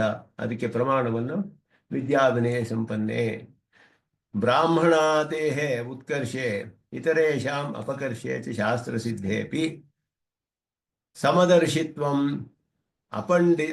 ಅಪಾಂಡಿತ್ಯಮೇವ ಇತಿ ಶಂಕಾಯಾಂ ಪಂಡಿತಸಿದ್ಧಂ ವ್ಯಾಚಷ್ಟೇ ದೇವ ಇತಿ ಅಂತ ಹೇಳಿದ್ರು. ಅದರಿಂದ ಬ್ರಾಹ್ಮಣರು ಉತ್ಕೃಷ್ಟರಾದವರು, ಮಿಕ್ಕರವರೆಲ್ಲ ಅಪಕೃಷ್ಟರಾದವರು ಅಂತ ಶಾಸ್ತ್ರ ಸಿದ್ಧವಾಗಿದೆಯಲ್ಲ. ಬ್ರಾಹ್ಮಣೆ ಗವಿ ಹಸ್ತಿನಿ ಅಂತ ಹೇಗೆ ಹೇಳಕ್ ಸಾಧ್ಯ? ಬ್ರಾಹ್ಮಣರ ಉತ್ಕರ್ಷ ಎಲ್ಲ ಕಡೆಯೂ ಹೇಳಲ್ಪಟ್ಟಿದೆಯಲ್ಲ ಅಂತ ಹೇಳಿದ್ರೆ ಅದಕ್ಕೆ ವಿವರಿಸ್ತಾರೆ. ಅಲ್ಲಿ ಇರುವ ಜ್ಞಾನರ ಆತ್ಮರೆಲ್ಲರೂ ಸಮಾನಾಕಾರ ಅನ್ನೋದ್ರಿಂದ ಸಾಮ್ಯ ದರ್ಶನ ಅಂತ ಹೇಳ್ಬಿಟ್ಟು, ಉತ್ಕರ್ಷ ಅಪಕರ್ಷ ಶಾಸ್ತ್ರಂ ಉಪಾಧಿ ಸಂಸೃಷ್ಟ ವಿಷಯಂ. ದೇಹ ಸಂಬಂಧ ಇರುವಾಗ ಉತ್ಕರ್ಷ ಅಪಕರ್ಷ ಅಂತ ಬರುತ್ತೆ. ಆ ಒಂದು ಇದು ದೇಹ ಸಂಬಂಧ ಇರುವಾಗ ಉಂಟಾಗುತ್ತೆ. ಅದು ಶಾಸ್ತ್ರದಲ್ಲಿ ವರ್ಣಾಶ್ರಮ ಧರ್ಮಗಳ ಭೇದವೇ ಇದೆ. ಈ ವರ್ಣಾಶ್ರಮದಲ್ಲಿ ಇನ್ನೊಬ್ಬರು ವರ್ಣಾಶ್ರಮದ ಮಾಡೋ ಹಾಗೆಲ್ಲ ಭೇದಗಳು ಬಂದಿರೋದು ಯಾವುದು ಅಂದ್ರೆ ಉಪಾಧಿ ಸಂಸೃಷ್ಟ ವಿಷಯ. ಪ್ರಕೃತಿ ಸಂಸರ್ಗ ಹೊಂದಿರೋರಿಗೆ ಈ ವರ್ಣಾಶ್ರಮ ಧರ್ಮಗಳೆಲ್ಲ ಬರುವಂತಹದ್ದು. ಪ್ರಕೃತಿ ಸಂಸರ್ಗ ಇಲ್ಲದೆ ಇರೋರಿಗೆ ಇದು ಯಾವುದು ಬರೋದಿಲ್ಲ. ಎಲ್ಲರೂ ಆತ್ಮಸ್ವರೂಪರಾಗಿರ್ತಾರೆ ಒಂದೇ ರೂಪದಲ್ಲಿ. ಪ್ರಕೃತಿ ಸಂಸರ್ಗ ಇರುವಾಗಲೂ ಕೂಡ ಆಯಾ ಪ್ರಕೃತಿ ಯಾವ ಯಾವ ರೂಪದಲ್ಲಿದೆಯೋ, ದೇಹ ಮನುಷ್ಯ ಆದಿ ರೂಪ, ಅದರ ಒಳಗಡೆ ಇರುವ ಆತ್ಮನು ಎಲ್ಲರೂ ಸಮಾನಾಕಾರರು, ಜ್ಞಾನೈಕಾಕಾರರು ಅನ್ನೋದನ್ನ ಪಂಡಿತರಾದವರು ತಿಳಿತಾರೆ ಅಂತ ಇಲ್ಲಿ ಹೇಳಲ್ಪಟ್ಟಿದೆ. ತದ್ವಿಯುಕ್ತ ಸ್ವರೂಪಸ್ಯ ಸಾಮ್ಯಮೇವ ಇತ್ಯರ್ಥ. ಅಲ್ಲ, ಪ್ರಕೃತಿ ವಿಯುಕ್ತವಾದ, ಅದರಿಂದ ಬಿಡಲ್ಪಟ್ಟ ಸ್ವರೂಪವು ಸಾಮ್ಯ ಸಮಾನವಾದುದು. ಪಂಡಿತ ಶಬ್ದಾರ್ಥಂ ಅನ್ನುವುದನ್ನು ವಾಕ್ಯಾರ್ಥಂ ಯೋಜಯತಿ ದತ್ತತೆ ಇತಿ. ಇಲ್ಲಿ ವಿದ್ಯಾವಿನಯ ಸಂಪನ್ನ ಇತಿ ಶ್ಲೋಕೇನ ತತ್ತದ್ವೈಷಮ್ಯಂ ವಿದ್ಯಮಾನಮಪಿ ಆತ್ಮಸ್ವರೂಪ ಸ್ಪರ್ಶಿ ಇತಿ ದರ್ಶಯಿತು ಬ್ರಾಹ್ಮಣಾದಿ ವಿಶಿಷ್ಟೇ ಸಮದರ್ಶಿತ್ವಂ ಉಕ್ತಂ. ಅದರಿಂದ ವಿದ್ಯಾವಿನಯ ಸಂಪನ್ನೆ ಅನ್ನೋದ್ರಲ್ಲಿ ವೈಷಮ್ಯವು ಇರಬಹುದು. ವಿದ್ಯಾವಿನಯ ಸಂಪನ್ನನಾದ ಬ್ರಾಹ್ಮಣನಾಗಲಿ ಅಥವಾ ಇದರಲ್ಲೆಲ್ಲ ವೈಷಮ್ಯ ಇದ್ದರೂ ಕೂಡ ಆತ್ಮಸ್ವರೂಪದಲ್ಲಿ ಅದು ಆ ವೈಷಮ್ಯ ಇಲ್ಲ. ಆತ್ಮಸ್ವರೂಪವು ಏಕರೂಪವಾಗಿದೆ ಅನ್ನೋದ್ರಿಂದಲೇ ಬ್ರಾಹ್ಮಣತ್ವಾದಿ ವಿಶಿಷ್ಟೇ ಸಮದರ್ಶಿತ್ವ ಮುಕ್ತಂ. ಅದರಿಂದ ಎಲ್ಲ ಇದನ್ನು ಸೇರಿಸಿಕೊಂಡು ಇಲ್ಲಿ ವಿದ್ಯಾವಿನಯ ಸಂಪನ್ನೆ, ಬ್ರಾಹ್ಮಣೆ, ಗವಿ, ಹಸ್ತಿನಿ, ಶೂನಿ, ಶ್ವಪಾಕೆ ಹೀಗೆಲ್ಲ ಹೇಳಿರುವಂತಹದ್ದು ಆತ್ಮಸ್ವರೂಪದ ವಿಷಯ ಅನ್ನೋದನ್ನ ಇಲ್ಲಿ ಸ್ಪಷ್ಟಪಡಿಸ್ತಾರೆ. ತದಿದಮಾಹ, ಅದನ್ನೇ ಮತ್ತೆ ಹೇಳಲ್ಪಟ್ಟಿದೆ. ಹೀಗೆ ಹೇಳಿದ ವಿಷಯವೇ ಆ ಸಮದರ್ಶಿತ್ವ ಅನ್ನೋದು ಎಲ್ಲ ದೇಹಗಳಲ್ಲಿಯೂ ಜ್ಞಾನ ಸ್ವರೂಪರಾದ ಆತ್ಮರು ಏಕರೂಪವಾಗಿದ್ದಾರೆ, ಏಕಾಕಾರ ಅಂತ ಹೇಳೋದನ್ನೇ ತದಿತಮಾಹ ಇಹೈವ ತೈರ್ಜಿತ ಸರ್ಗೋ ಯೇಷಾಂ ಸಾಮ್ಯೇ ಸ್ಥಿತಂ ಮನಃ. ಇದು ಭಗವದ್ಗೀತೆಯ ಶ್ಲೋಕವೇ. ನಿರ್ದೋಷಂ ಹಿ ಸಮಂ ಬ್ರಹ್ಮ ತಸ್ಮಾತ್ ಬ್ರಹ್ಮಣಿ ತೇ ಸ್ಥಿತಾಃ. ಇದು ಬ್ರಹ್ಮ ಅಂತ ಹೇಳೋದು ಇಲ್ಲಿ ಜೀವಾತ್ಮನನ್ನು ತಿಳಿಸುತ್ತೆ. ಬ್ರಹ್ಮ ಅನ್ನೋದು ಪರಮಾತ್ಮ ವಿಷಯವಲ್ಲ ಇಲ್ಲಿ ಹೇಳಲ್ಪಟ್ಟಿರೋದು. ನಿರ್ದೋಷಂ ಹಿ ಸಮಂ ಇಲ್ಲಿ ಹೇಳಿರುವಂಥದ್ದು ಇಹೈವ ತೈರ್ಜಿತ ಸರ್ಗ. ಆ ಬಂದಿರೋದು 5ನೇ ಅಧ್ಯಾಯ, ಗೀತೆಯಲ್ಲಿ 5ನೇ ಅಧ್ಯಾಯದಲ್ಲಿ ಬರುವ ಶ್ಲೋಕ ಇಲ್ಲಿ. ಆದ್ದರಿಂದ ಇಹೈವ ತೈರ್ಜಿತ ಸರ್ಗೋ ಯೇಷಾಂ ಸಾಮ್ಯೇ ಸ್ಥಿತಂ ಮನಃ. 5ನೇ ಅಧ್ಯಾಯವೆಲ್ಲ ಆತ್ಮಸ್ವರೂಪ ತಿಳಿಸುವಂತಹದ್ದು. ಕರ್ಮಯೋಗ ಜ್ಞಾನಯೋಗ ವಿಷಯ ಮೊದಲು 6 ಅಧ್ಯಾಯಗಳು. ಇಲ್ಲಿ ಬರುವ ಬ್ರಹ್ಮ ಅಂತ ಹೇಳಲ್ಪಟ್ಟಿರೋದು ಆತ್ಮವನ್ನು ತಿಳಿಸುತ್ತೆ, ಇಲ್ಲಿ ಜೀವಾತ್ಮನನ್ನು ತಿಳಿಸುತ್ತೆ. ಅದನ್ನ ವಿವರಿಸ್ತಾರೆ. ನಿರ್ದೋಷಂ ದೇವಾದಿ ಪ್ರಕೃತಿ ವಿಶೇಷ ಸಂಸರ್ಗ ರೂಪ ದೋಷರಹಿತಂ ನಿರ್ದೋಷಂ ಹಿ ಸಮಂ ಬ್ರಹ್ಮ. ನಿರ್ದೋಷಂ ಅಂದ್ರೆ ದೇಹಾದಿ ಪ್ರಕೃತಿ ವಿಶೇಷ ಸಂಸರ್ಗ ದೋಷರಹಿತಂ ಅಂತ ಅರ್ಥ. ಆ ದೋಷವಿಲ್ಲದೆ ಇರೋದು ಆತ್ಮಸ್ವರೂಪ. ಸ್ವರೂಪೇಣ ಅವಸ್ಥಿತಂ ಸರ್ವಂ ಆತ್ಮವಸ್ತು. ನಿರ್ದೋಷಂ ಹಿ ಸಮಂ ಬ್ರಹ್ಮ ಆತ್ಮವಸ್ತು. ನಿರ್ವಾಣ ರೂಪ ಜ್ಞಾನೈಕಾಕಾರತೆಯ ಸಮಂ ಇತ್ಯರ್ಥ. ಅದರಿಂದ ಇಲ್ಲಿ ತಸ್ಮಾತ್ ಬ್ರಹ್ಮಣಿತೆ ಸ್ಥಿತ ಅಂದ್ರೆ ಆತ್ಮಸ್ವರೂಪವನ್ನು ತಿಳಿತಾರವರು. ಅದನ್ನ ಈ ಶ್ಲೋಕಕ್ಕೆ, ಇಲ್ಲಿ 5ನೇ ಅಧ್ಯಾಯದಲ್ಲಿ ಬರೋ ಶ್ಲೋಕಕ್ಕೆ ನಮ್ಮ ಭಾಷ್ಯದಲ್ಲಿ ಜೀವಾತ್ಮ ಸ್ವರೂಪವೇ ಅಲ್ಲಿ ಹೇಳಲ್ಪಟ್ಟಿರೋದು ಸ್ಪಷ್ಟವಾಗಿ ಹೇಳ್ತಾರೆ ಭಾಷ್ಯಕಾರರು ವ್ಯಾಖ್ಯಾನದಲ್ಲಿ, ಗೀತಾ ಭಾಷ್ಯದಲ್ಲಿ. ಸಾಮ್ಯಂ ಉಪಾಧಿ ವಿಯುಕ್ತ ಸ್ವರೂಪ ವಿಷಯಂ ಇತಿ ಸ್ಪಷ್ಟಯಿತು ತದಿದಮಾಹ. ಇದು ಸಮದರ್ಶಿನಃ ಅಂತ ಹೇಳಲ್ಪಟ್ಟ ಸಾಮ್ಯ ಯಾವುದು ಅಂದ್ರೆ ದೇವನಿಗೂ ಮನುಷ್ಯನಿಗೂ ಸಾಮ್ಯವಲ್ಲ. ದೇಹದಲ್ಲಿ ಇರುವ ಆತ್ಮನಿಗೂ, ಮನುಷ್ಯನ ದೇಹದಲ್ಲಿರುವ ಆತ್ಮನಿಗೂ, ಒಂದು ಪ್ರಾಣಿಯ ದೇಹದಲ್ಲಿರುವ ಆತ್ಮನಿಗೂ ಸಾಮ್ಯ. ಎಲ್ಲರೂ ಕೂಡ ಸ್ವರೂಪದಲ್ಲಿ ಜ್ಞಾನೈಕಾಕಾರರು. ಒಂದು ಅದನ್ನ ಇಲ್ಲಿ ಅದು ಉಪಾಧಿ ವಿಯುಕ್ತವಾದ ಸ್ವರೂಪ ವಿಷಯವಲ್ಲ, ಉಪಾಧಿಯೊಡನೆ ಸೇರಿದಂತಹ ಜೀವಾತ್ಮ ಸ್ವರೂಪದ ವಿಷಯವಲ್ಲ, ಉಪಾಧಿಯಿಂದ ಬಿಡಲ್ಪಟ್ಟ ಕೇವಲ ಆತ್ಮಸ್ವರೂಪದ ವಿಷಯ. ದೋಷ ಶಬ್ದಸ್ಯ ಅಪಕ್ಷಯ ಅಭಕ್ಷ್ಯ ಭಕ್ಷಣಾದಿ ಮಾತ್ರ ವಿಷಯತ್ವ ಶಂಕಾ ವಿಲಾಶಾಯ ನಿರ್ದೋಷ ಬ್ರಹ್ಮ ವ್ಯಾಚಷ್ಟೆ. ನಿರ್ದೋಷಂ ಹಿ ಸಮಂ ಬ್ರಹ್ಮ. ನಿರ್ದೋಷ ಅಂದ್ರೆ, ದೋಷ ಅಂದ್ರೆ ಅಭಕ್ಷ್ಯ ಭಕ್ಷಣ ಮೊದಲಾದದ್ದು. ಯಾವ್ದು ತಿನ್ನಬಾರ್ದು ಅದು ತಿನ್ನೋದು, ಆಚಾರದ ವಿಷಯ ಮೊದಲಾದದೆಲ್ಲ ಬರುತ್ತಲ್ಲ, ಆಹಾರ ನಿಯಮಗಳು, ಆ ವಿಷಯವಲ್ಲ ಇಲ್ಲಿ ಹೇಳಿರುವಂತಹದ್ದು. ಆದರೆ ಇದರಲ್ಲಿ ಹೇಳಿರುವಂತಹದ್ದು 4 ವಿಧವಾದ ದೇಹ ಸಂಸರ್ಗದಿಂದ ಬರುವಂತಹ ದೋಷ. ಅದು ಆತ್ಮಸ್ವರೂಪಕ್ಕೆ ಇಲ್ಲ ಅಂತ ಹೇಳೋದು. ಯಾವುದೇ ಶರೀರದಲ್ಲಿದ್ದರೂ ಆತ್ಮಸ್ವರೂಪವು ಎಂದೂ ಪರಿಶುದ್ಧ. ಬದ್ಧ ದಶೆಯಲ್ಲಿಯೂ ಜೀವಾತ್ಮ ಸ್ವರೂಪ ಪರಿಶುದ್ಧವಾಗಿದೆ, ಯಾವ ವಿಕಾರವೂ ಇಲ್ಲ. ಅವನ ಧರ್ಮಭೂತ ಜ್ಞಾನದಲ್ಲಿ ಮಾತ್ರವೇ ಸಂಕೋಚ ವಿಕಾಸ ರೂಪ ಆಗುತ್ತೆ. ಸ್ವರೂಪದಲ್ಲಿ ಪರಿಶುದ್ಧವಾದದ್ದು ಆತ್ಮ ಸ್ವರೂಪ, ಪರಿಶುದ್ಧವಾದದ್ದು, ಯಾವ ದೋಷವೂ ಇಲ್ಲ ಅನ್ನೋದನ್ನ ಇಲ್ಲಿ ಸಂಸರ್ಗ ರೂಪ ದೋಷ ರಹಿತಂ. ದೇವ ಮನುಷ್ಯ ಯಾವುದೇ ದೇಹದ ಸಂಸರ್ಗ ಬಂದರೂ ಆತ್ಮಸ್ವರೂಪ ಪರಿಶುದ್ಧವಾಗಿಯೇ ಇರುತ್ತೆ. ಆದರೆ ಧರ್ಮಭೂತ ಜ್ಞಾನದಲ್ಲಿ ಸಂಕೋಚ ವಿಕಾಸಗಳು ಉಂಟಾಗುತ್ತೆ. ಆದ್ದರಿಂದ ಅದು ಹೇಳಲ್ಪಟ್ಟಿದೆ. ಹಾಗೆ ಅದನ್ನ ತಿಳಿಸಿದ್ರು ಇಲ್ಲಿ ವಾಕ್ಯಾರ್ಥವನ್ನ. ಸ್ವರೂಪೇಣ ಅವಸ್ಥಿತಂ ಸರ್ವಂ ಆತ್ಮವಸ್ತು ನಿರ್ವಾಣ ರೂಪ ಜ್ಞಾನೈಕಾಕಾರತೆಯ ಸಮಂ. ಸಮತ್ವ ಅಂತ ಹೇಳಿರೋದು ಗೀತೆಯಲ್ಲಿ ಹೇಳಿರುವುದು ಈ ಅರ್ಥವನ್ನ ಹೇಳ್ತಾರೆ ಅದರಲ್ಲಿ. ತಸ್ಯ ಏವಂ ಭೂತಸ್ಯ ಆತ್ಮನಃ ಭಗವಚ್ಛೇಷತೈಕರಸತ ತನ್ನಿಯಾಮ್ಯತ ತದೇಕಾಧಾರತ ಚ ತತ್ತಚ್ಛರೀರ ತತ್ತನು ಪ್ರಭೃತಿಭಿಃ ಶಬ್ದೈಃ ಸಮಾನಾಧಿಕರಣ್ಯೇನ ಚ ಶ್ರುತಿ ಸ್ಮೃತಿ ಇತಿಹಾಸ ಪುರಾಣಾದಿಷು ಪ್ರತಿಪಾದ್ಯತೆ ಇತಿ ಪೂರ್ವಮೇವ ಉಕ್ತಂ. ಇಂತಹ ಯಾವುದೇ ದೇಹದಲ್ಲಿದ್ದರೂ ಪರಿಶುದ್ಧವಾದ ಸ್ವರೂಪ ಜ್ಞಾನೈಕಾಕಾರನಾದ ಜೀವಾತ್ಮ ಇದಾನಲ್ಲ, ಅವನಿಗೆ ಭಗವತ್ ಶೇಷದೈಕ ರಸತ, ಪರಮಾತ್ಮನಲ್ಲಿ ಶೇಷತ್ವವನ್ನು ಅನುಸಂಧಾನ ಮಾಡುವುದೇ ಆನಂದವನ್ನು ಉಂಟು ಮಾಡುವಂತಹ ಸ್ವರೂಪ ಅವನಿಗೆ. ಕರ್ಮದಿಂದ ಮರೆಯಾಗಿದೆ, ಅದು ಸಂಕುಚಿತವಾಗಿದೆ. ತನ್ನಿಯಾಮ್ಯತ, ಪರಮಾತ್ಮನಿಂದಲೇ ನಿಯಮಿಸಲ್ಪಡ್ತಾನೆ, ಅವನಿಗೆ ನಿಯಾಮ್ಯನಾಗಿದ್ದಾನೆ. ತದೇಕಾಧಾರತ, ಅವನೊಬ್ಬನ ಆಧಾರದಲ್ಲಿಯೇ, ಬೇರೆ ಯಾವ ಆಧಾರವಿಲ್ಲ, ಅವನಿಗೆ ಪರಮಾತ್ಮನೇ ಆಧಾರ. ತತ್ತಚ್ಛರೀರ, ಇದೆಲ್ಲವೂ ಕೂಡ ಇದು 3 ಶರೀರದ ಲಕ್ಷಣ: ಶೇಷತ್ವ, ನಿಯಾಮ್ಯತ್ವ ಮತ್ತೆ ಆಧೇಯತ್ವ. ತದಾಧಾರತ ಅಂದ್ರೆ ಅವನ ಆಧಾರದಲ್ಲಿದ್ದಾನೆ ಅಂದ್ರೆ ಅವನು ಆಧಾರ, ಇವನು ಆಧೇಯ. ಅವನು ನಿಯಾಮಕ, ಇವನು ನಿಯಾಮ್ಯ. ಅವನು ಶೇಷಿ, ಇವನು ಶೇಷ. ಈ ಶೇಷಿ ಭಾವ ನಿಯಾಮ್ಯ ನಿಯಾಮಕ ಭಾವ, ಆಧೇಯ ಆಧಾರ ಭಾವ. ಇದುವೇ ಶರೀರದ ಲಕ್ಷಣ. ಈ ಶರೀರ ಅನ್ನುವಂಥದ್ದನ್ನ, ಈ ಮೂರು ವಿಧವಾದ ಲಕ್ಷಣಗಳನ್ನ, ಸಂಬಂಧವನ್ನ, ಶರೀರ ಆತ್ಮಭಾವ ಅನ್ನುವುದನ್ನ ಬೇರೆ ಬೇರೆ ಶಬ್ದಗಳಿಂದ, ಪ್ರಮಾಣಗಳು ನಮಗೆ ತಿಳಿಸುತ್ತೆ. ತತ್ತತ್ ಶರೀರ ತತ್ತನು ಪ್ರಭೃತಿಭಿ ಶಬ್ದೈ ಶರೀರ, ತನು, ವಪು, ಶಕ್ತಿ, ಅಂಶ, ರೂಪ, ಈ ಎಲ್ಲ ಶಬ್ದಗಳು ಶರೀರ ತಿಳಿಸುತ್ತೆ. ಹಾಗೆಯೇ ಇದೆಲ್ಲ ಶರೀರ ಅನ್ನುವ ಸಂಬಂಧದಲ್ಲಿ ಹೇಳಲ್ಪಟ್ಟ ಪ್ರಯೋಗಗಳು ಎಲ್ಲ ಕಡೆಯೂ ಇದೆ.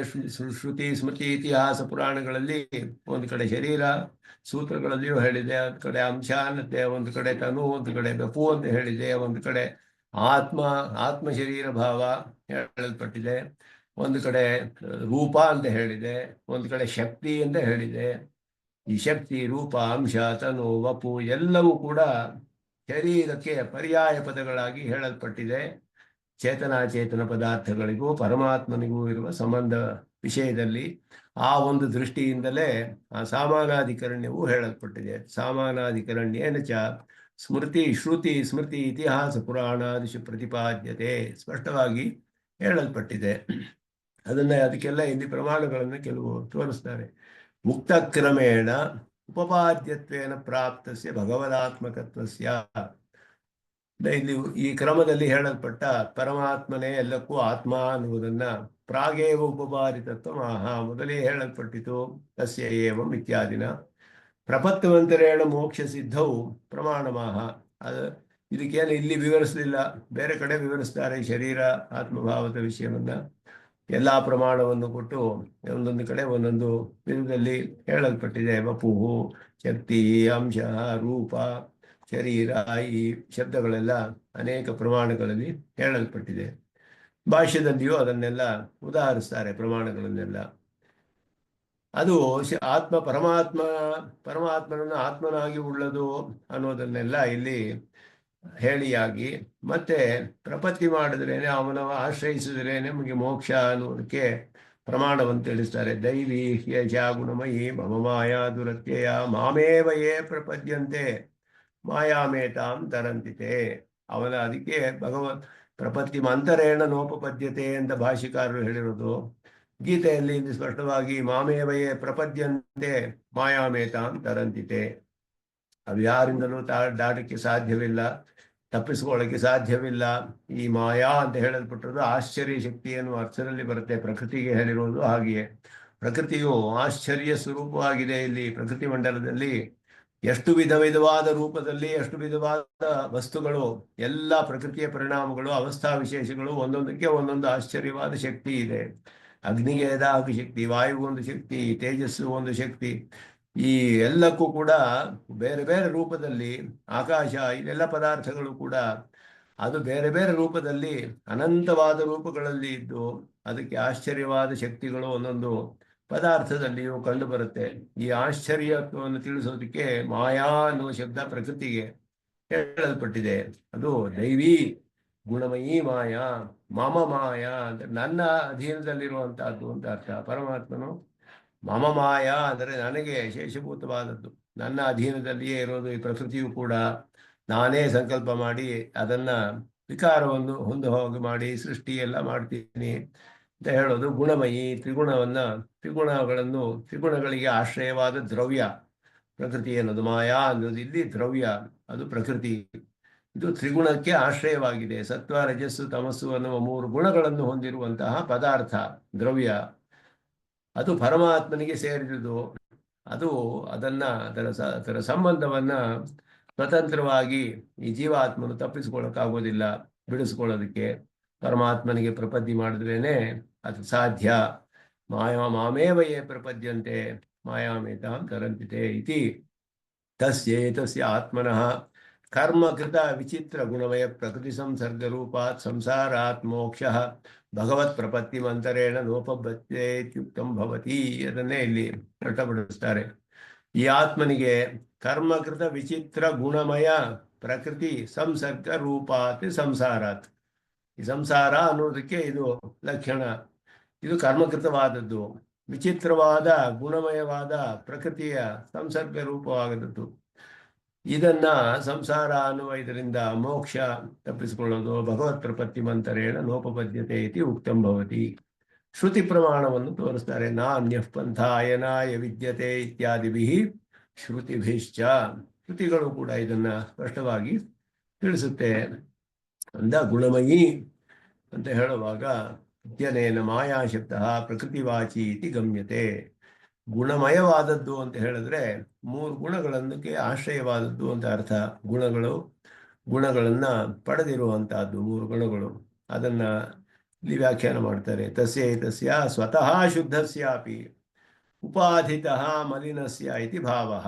ತಸ್ಯ ಆತ್ಮನಃ ಅಂತ ಹೇಳಿದ್ರೆ ಸ್ವರೂಪತಃ ಪರಿಶುದ್ಧನಾಗಿದ್ದರೂ ಕೂಡ ಉಪಾಧಿ ಸಂಸರ್ಗವನ್ನು ಪಡೆದು ತನ್ನ ಧರ್ಮಭೂತ ಜ್ಞಾನದಲ್ಲಿ ಅವನಿಗೆ ಸಂಕೋಚ ವಿಕಾಸ ರೂಪವಾದ ಅಪುರುಷಾರ್ಥ ಉಂಟಾಗಿದೆ. ಅಂತಹ ಆತ್ಮನಿಗೆ, ಬದ್ಧನಾದವನಿಗೆ ಅದನ್ನ ಶ್ರುತಿ ಪ್ರಮಾಣವನ್ನು ತೋರಿಸ್ತಾರೆ. ನಾಣ್ಯ ಪಂಥ ಇತ್ಯಾದಿ ಶ್ರುತಿಶ್ಚ ಭಗವತ್ ಪ್ರಪತ್ತಿ ಮಂತರೇಣ ನೋಪಪದ್ಯತೆ ಇತ್ಯುಕ್ತಂ ಭವತಿ ಇತಿ ಅನ್ವಯ. ಇದು ಮೊದಲೇ ಹೇಳಿದ್ದು ಆರಂಭದಲ್ಲಿ ಹೇಳಿದಂತಹ ಭಗವತ್ ಪ್ರಪತ್ತಿ ಮಂತರೇಣ ನೋಪಪದ್ಯತೆ. ಇದಕ್ಕೆಲ್ಲ ಪ್ರಮಾಣಗಳು ಪರಮಾತ್ಮನ ಆಶ್ರಯಿಸಬೇಕು. ಅವನ ಪ್ರಪತ್ತಿಯಿಂದಲೇ ಯಾವ ಉಪಾಯವನ್ನು ಅನುಷ್ಠಾನ ಮಾಡಿದ್ರು ಭಕ್ತಿಯೋಗ ಪ್ರಪತ್ತಿಗಳಲ್ಲಿ ಪ್ರಪತ್ತಿ ಅನ್ನೋದು ಪ್ರಧಾನವಾಗಿ ಮುಖ್ಯವಾಗುತ್ತೆ ಅನ್ನೋದನ್ನ ಹೇಳಿದ್ರು. ಮಯಾ ತತಮಿದಂ ಸರ್ವಂ ಜಗದವ್ಯಕ್ತಮೂರ್ತಿನ ಮತ್ಸ್ಥಾನಿ ಸರ್ವಭೂತಾನಿ ನ ಚಾಹಂ ತೇಷು ಅವಸ್ಥಿತಃ. ಮುಂದೆ ಪರಮಾತ್ಮನ ಸ್ವರೂಪವನ್ನೇ ಹೇಳುವಾಗ ಮಯಾ ತತಮಿದಂ ಸರ್ವಂ, ತತಂ ಅಂದರೆ ವ್ಯಾಪ್ತಂ ಅಂತ ಅರ್ಥ.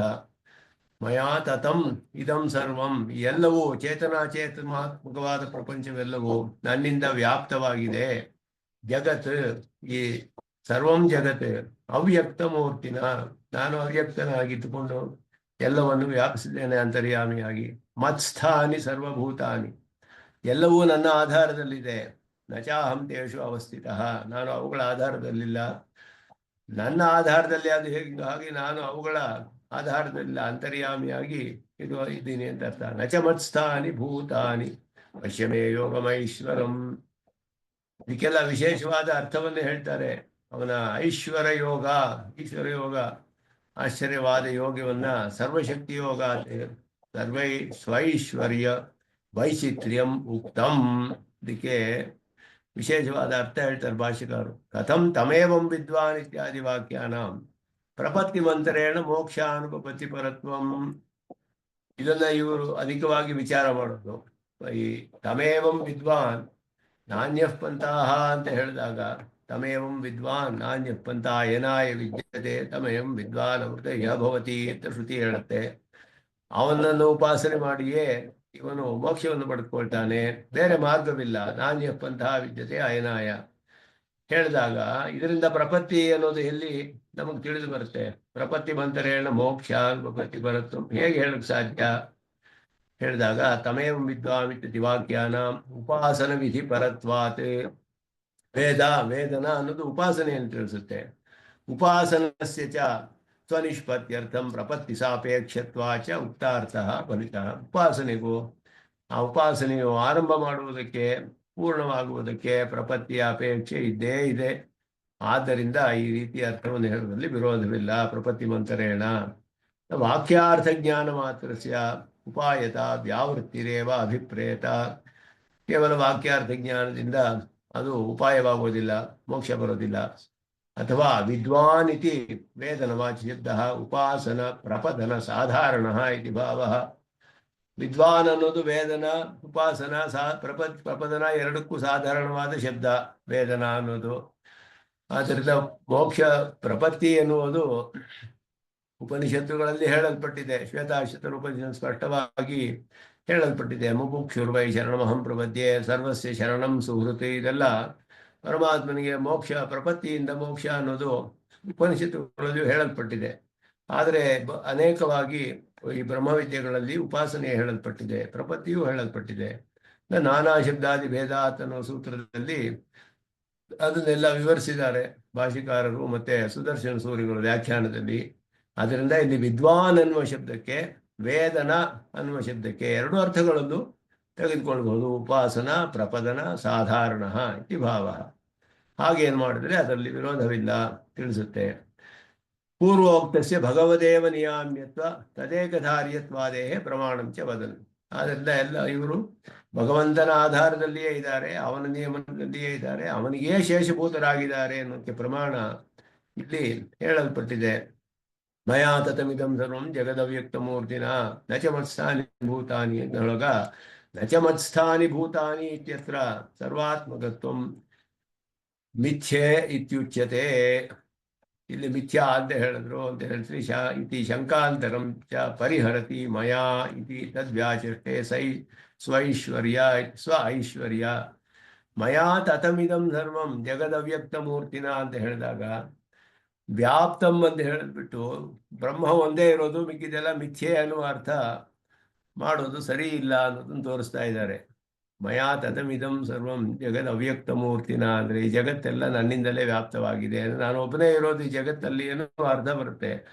ಹಾಗೆ ಎಲ್ಲ ಅರ್ಥ ಇಲ್ಲಿ ಅಂತ ಹೇಳೋದ್ರಿಂದ ಸ್ವ ಐಶ್ವರ್ಯಂ, ನಾನು ಈಶ್ವರ, ಇದೆಲ್ಲ ನನಗೆ ಈಶಿತವ್ಯವಾದದ್ದು, ನನ್ನ ಐಶ್ವರ್ಯ ಇದು, ಇದೆಲ್ಲವೂ ನನ್ನ ವಿಭೂತಿ, ನನ್ನ ಐಶ್ವರ್ಯ ಅನ್ನೋದನ್ನ ಭಾಷಿಕಾರರು ಇಲ್ಲಿ ಸ್ವ ಐಶ್ವರ್ಯ ವೈಚಿತ್ರ್ಯ ಮುಕ್ತಂ ಅಂತ ಹೇಳ್ತಾರೆ. ಸರ್ವಶಕ್ತಿ ಯೋಗಾತ್, ಅದಕ್ಕೆ ಎಲ್ಲ ಶಕ್ತಿಯು ಅವನಿಗೆ ಆಶ್ಚರ್ಯವಾದ ಶಕ್ತಿಗಳಿದೆ.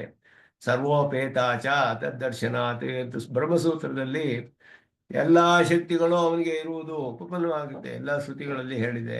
ಆದ್ದರಿಂದ ಶ್ರುತೇಸ್ತು ಶಬ್ದ ಮೂಲತ್ವಾತ್, ಎರಡು ಸೂತ್ರಗಳು ಪ್ರಧಾನವಾಗಿ ಬ್ರಹ್ಮಸೂತ್ರದಲ್ಲಿ ಶಾಸ್ತ್ರೈಕ ಸಮಧಿಗಮ್ಯತ್ವ, ಪರಮಾತ್ಮನಿಗೆ ವಿಚಿತ್ರವಾದ ಆಶ್ಚರ್ಯವಾದ ಶಕ್ತಿಗಳು ಹೇಳಲ್ಪಟ್ಟಿದೆ.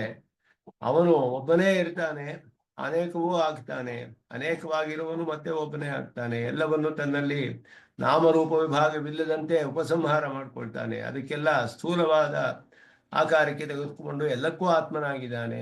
ಎಲ್ಲವೂ ಹೇಳಿ ಅವನಿಗೆ ದೋಷವೂ ಇಲ್ಲ, ಕಲ್ಯಾಣ ಗುಣಗಳಿದೆ, ಎಲ್ಲವೂ ಕೂಡ ಶ್ರುತಿ ಹೇಳಿರೋದ್ರಿಂದ ಯಾವುದಕ್ಕೂ ವಿರೋಧವಿಲ್ಲ.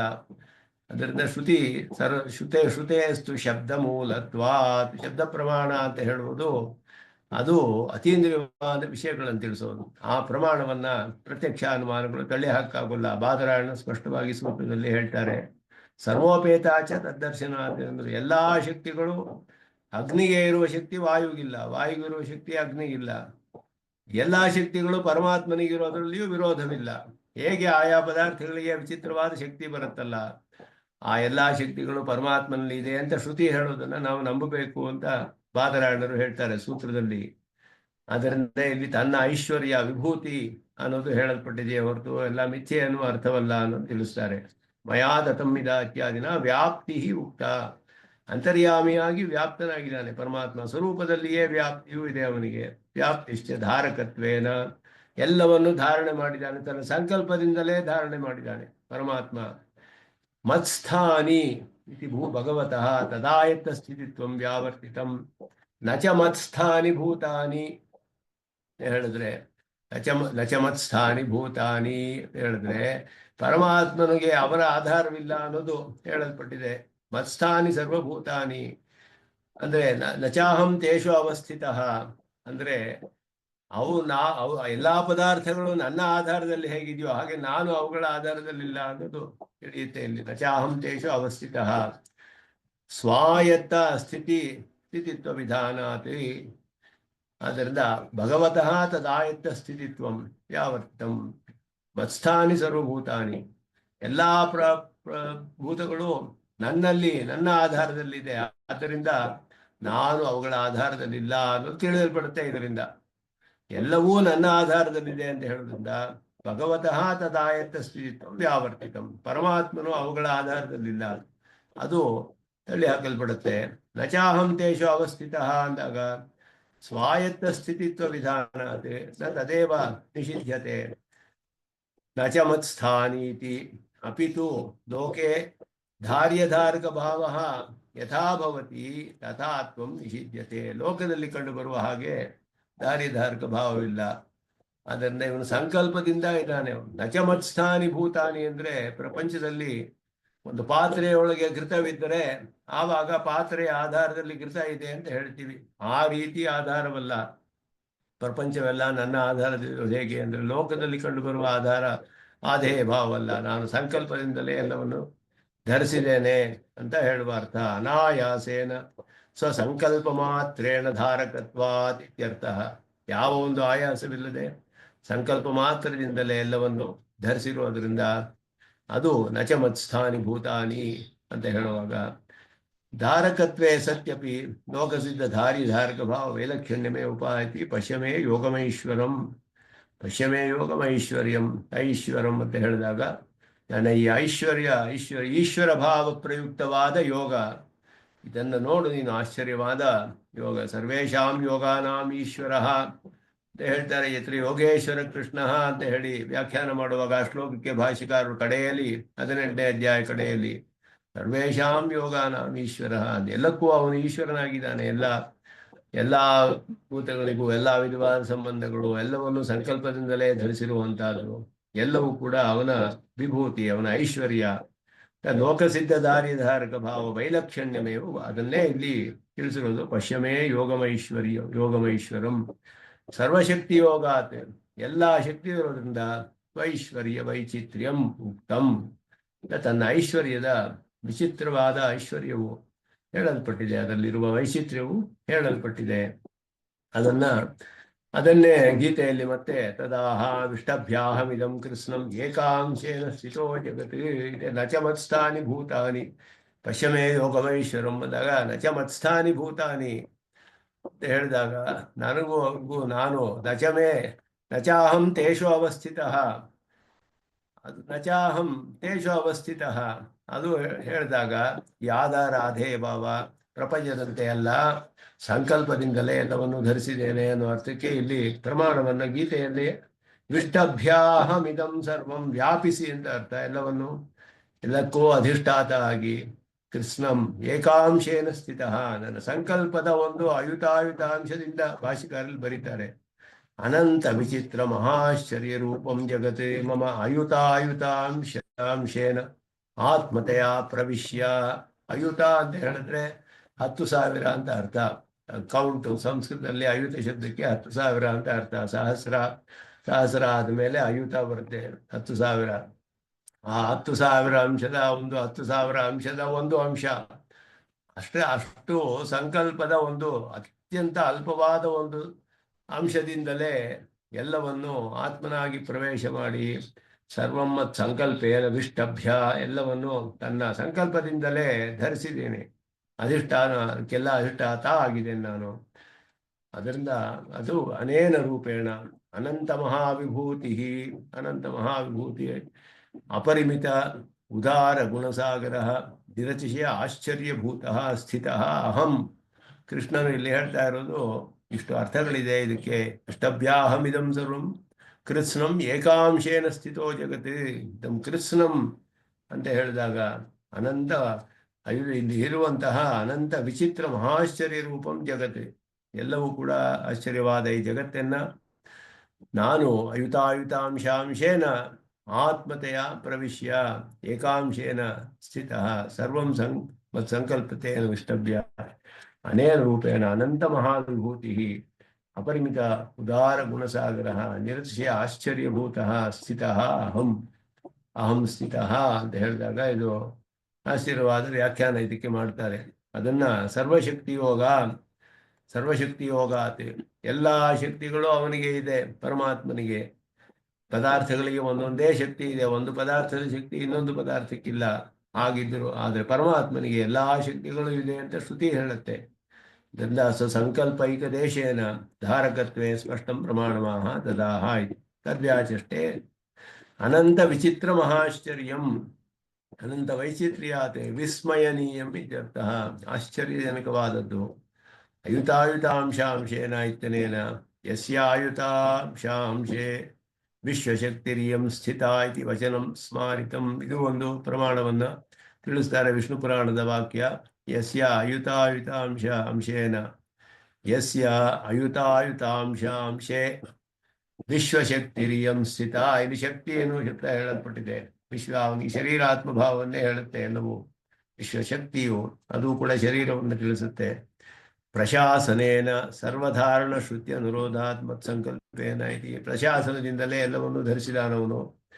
ಆದ್ದರಿಂದ ಶಾಸ್ತ ಅಂತ ಪ್ರವಿಷ್ಟ ಶಾಸ್ತ ಜನಾನ ಎಲ್ಲಕ್ಕೂ ಶಾಸನ ಮಾಡುವುದಕ್ಕೋಸ್ಕರ ಅವನ ಏತಸ್ವೈ ಪ್ರಶಾಸನೆ ಗಾರ್ಗಿ ಅಂತ ಹೇಳುವಾಗ ಇದರ ಪ್ರಶಾಸನದಲ್ಲಿಯೇ ಪ್ರಕೃಷ್ಟವಾದ ಶಾಸನದಲ್ಲಿ ಎಲ್ಲವೂ ಕೂಡ ನಿಂತಿದೆ ಲೋಕದಲ್ಲಿ ಅಂತ ಹೇಳುವಾಗ ಸೂರ್ಯ ಚಂದ್ರಮಸೌ ವಿಧೃತವು ತಿಷ್ಠತಃ ಆ ಅಕ್ಷರ ಶಬ್ದಿತನಾದ ಅವನ ಪರಮಾತ್ಮನ ಏತಸ್ವೈ ಅಕ್ಷರಸ್ಯ ಪ್ರಶಾಸನೆ ಗಾರ್ಗಿ ಸೂರ್ಯ ಚಂದ್ರಮಸೌ ವಿಧೃತವು ತಿಷ್ಠತಃ ದ್ಯಾವಾಪ್ತಿ ಸೂರ್ಯ ಚಂದ್ರಮಸ ಏನು ದ್ಯುಲೋಕ ಏನು ಪೃಥ್ವಿ ಲೋಕವೇನು ಎಲ್ಲ ಅವನ ಪ್ರಶಾಸನದಲ್ಲಿ ನಿಂತು ಕೆಲಸ ಮಾಡ್ತಾ ಇದೆ ಪ್ರವೃತ್ತಿಗಳು ಮಾಡ್ತಾ ಇದೆ ಅಂತ ಬೃಹದಾರಣ್ಯಕ ಉಪನಿಷತ್ತಲ್ಲಿ ಹೇಳಲ್ಪಟ್ಟಿದೆ. ಅದೆಲ್ಲ ಮತ್ಸಂಕಲ್ಪ ಏನು ಅಂತ ಅದನ್ನ ಹೇಳ್ತಾರೆ ಇಲ್ಲಿ ಎಲ್ಲ ಅವನ ಸರ್ವಧಾರಣ ಶ್ರುತಿ ಅನುರೋಧಾತ್ ಉಕ್ತಂ ನತು ಏಕಾಂಶೇನ ಇತಿ ಅಂಶ ಶಬ್ದ ವ್ಯಾಖ್ಯಾನ.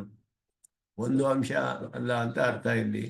ಅಂಶ ಶಬ್ದ ಸ್ವರೂಪೈಕ ದೇಶಪರಃ ನಿರಂಶೆ ಪ್ರತಿಪದಾರ್ಥಂ ಪೂರ್ಣವರ್ತಿನ್ಯಪಿ ಸ್ವರೂಪೇ ಅಂಶಶಬ್ದ ವ್ಯವಹಾರ ಏಕಸ್ಮಿನ್ನೇವ ವಸ್ತುನಿ ಸ್ವರೂಪಸ್ಯ ಪೂರ್ಣವೃತ್ತಿತೆಯ ಅನ್ಯತ್ರ ವೃತ್ತಿ ಅಯೋಗ್ಯತ್ವ ಶಂಕಾ ವಿದಾಸಾರ್ಥ ಅಂತ ಹೇಳಿದ್ರು. ಒಂದೊಂದು ವಸ್ತುದಲ್ಲೂ ಪೂರ್ಣ ಇದ್ದರೆ ಬೇರೆ ಕಡೆ ಇಲ್ಲ ಅನ್ನುವುದನ್ನ ತಳ್ಳಿ ಹಾಕೋದಕ್ಕೆ ಹೇಳ್ತಾ ಇದ್ದಾರೆ. ಏಕಾಂಶೇನ ನತು ಏಕಾಂಶೇನ ಅಂತ ಹೇಳಿದ್ರು. ಅಯುತಾಂಶೆ ಅಂತ ಹೇಳಿದಾಗ ಅಷ್ಟು ಅಂಶಗಳು ಒಂದು ಅಂಶವಷ್ಟೇ ಅಲ್ಲ, ಒಂದು ಅಂಶವಲ್ಲ ಅಂತ ಹೇಳಿ ನಿರಂಶೆ ಅಂಶಶಬ್ದ ವ್ಯಾಖ್ಯಾನಂ ನತು ಏಕಾಂಶೇನ ಇತಿ ಅಂಶಶಬ್ದ ವ್ಯಾಖ್ಯಾನಂ ಅಂದರು. ಇಲ್ಲಿ ಹೇಳುವಾಗ ಅಯುತಾಂಶೇನ ಆತ್ಮತೆಯ ಪ್ರವಿಶ್ಯ ಇಲ್ಲಿ ಹೇಳುವಾಗ ಶ್ಲೋಕದಲ್ಲಿ ಏಕಾಂಶೇನ ಅಂತ ಇದೆ. ಕೃತ್ಸ್ನಂ ಏಕಾಂಶೇನ ಸ್ಥಿತೋ ಜಗತ್ ಹೇಳಿದಾಗ ಅಂಶ ಅನ್ನೋದು ಒಂದು ಭಾಗ ಅಂತ ಶಬ್ದದಲ್ಲಿ ಬರುತ್ತೆ, ಅರ್ಥದಲ್ಲೂ ಬರುತ್ತೆ. ಪರಮಾತ್ಮನ ಒಂದು ಅಂಶ ಭಾಗ ಅಂತ ಹೇಳಿದ್ಯಾ ಇಲ್ಲಿ ಏನು ಹೇಳಿದೆ ಅಂತ ಹೇಳಿದ್ರೆ ಹೇಳ್ತಾರೆ ಇಲ್ಲಿ ಏಕಾಂಶೇನ ಅಯುತಾಂಶೇನ ನತು ಏಕಾಂಶೇನ ಮಯಾ ತತೆ ಇಲ್ಲಿ ಹೇಳುವಾಗ ವಿಷ್ಟಭ್ಯಾಹಂ ನಿಧಂ ಕೃಷ್ಣಂ ಏಕಾಂಶೇನ ಸ್ಥಿತ. ಆ ಏಕಾಂಶ ಶಬ್ದಕ್ಕೆ ಅರ್ಥವನ್ನ ಇಲ್ಲಿ ಹೇಳುವಾಗ ಇಲ್ಲಿ ಅದನ್ನ ಸಂಕಲ್ಪೇನ ಅನ್ನೋದು ಅರ್ಥ. ನನ್ನ ಅಯುತಾಂಶದ ಸಂಕಲ್ಪದಿಂದ ಅನ್ನೋದು ಅರ್ಥ ಅಲ್ಲಿ. ಅದರಿಂದ ಸ್ವರೂಪದಲ್ಲಿ ಒಂದು ಭಾಗ ಅಂತ ಆಗುತ್ತೆ ಅಂಶ ಶಬ್ದಕ್ಕೆ. ನಿರಂಶೆ ಪ್ರತಿಪದಾರ್ಥಂ ಪೂರ್ಣವರ್ತಿನಿ ಅಪಿ ನಿರಂಶವಾದ ಪದಾರ್ಥವು ಒಂದೊಂದು ಪದಾರ್ಥದಲ್ಲಿಯೂ ಪೂರ್ಣವಾಗಿದ್ದರೂ ಕೂಡ ಸ್ವರೂಪ ಅಂಶಶಬ್ದ ವ್ಯವಹಾರ ಸ್ವರೂಪದಲ್ಲಿಯೇ ಅಂಶಶಬ್ದವು ಹೇಳಲ್ಪಟ್ಟಿದೆ. ಪರಮಾತ್ಮನು ನಿರವಯವೇ ಆಗಿದ್ದಾನೆ, ನಿರಂಶಿ ಅವನು. ಆದ್ದರಿಂದ ಒಂದೊಂದು ಪದಾರ್ಥದಲ್ಲಿಯೂ ಪ್ರತಿವಸ್ತು ಪೂರ್ಣ ಅಂತ ಹೇಳಲ್ಪಟ್ಟಿದೆ. ಒಂದೊಂದು ವಸ್ತುದಲ್ಲಿಯೂ ಪೂರ್ಣವಾಗಿದ್ದಾನೆ, ಸ್ವರೂಪದಲ್ಲಿಯೇ ವ್ಯಾಪ್ತಿ ಇದೆ ಅವನಿಗೆ. ಆದ್ದರಿಂದ ಅದು ಏಕಸ್ಮಿನ್ನೇ ವಸ್ತುನಿ ಸ್ವರೂಪಸ್ಯ ಪೂರ್ಣವೃತ್ತಿತೆಯ ಅನ್ಯತ್ರ ವೃತ್ತಿಯ ಯೋಗ್ಯತ್ವ ಶಂಕಾವಿದ. ನಾವು ಒಂದು ಅಂಶದಲ್ಲಿ ಪೂರ್ಣವಾಗಿಬಿಟ್ರೆ ಸ್ವರೂಪ ಅಂತ ಹೇಳಿದ್ರೆ ಆದ್ದರಿಂದ ಅಂಶ ಅಂತ ಹೇಳ್ತಾರೆ. ಏಕಾಂಶೇನ ಇತ್ಯದಿ ಫಲಿತಂ ಅನೇನ ರೂಪೇಣ ಮಾಯಾವಾದ ಪಕ್ಷಾನುಗುಣ್ಯ ಶಂಕಾ ಅವಹ ನಚಮತ್ಸ್ಥಾನಿ ಇತಿ ಗ್ರಂಥೆ ವ್ಯಾಖ್ಯಾತಃ.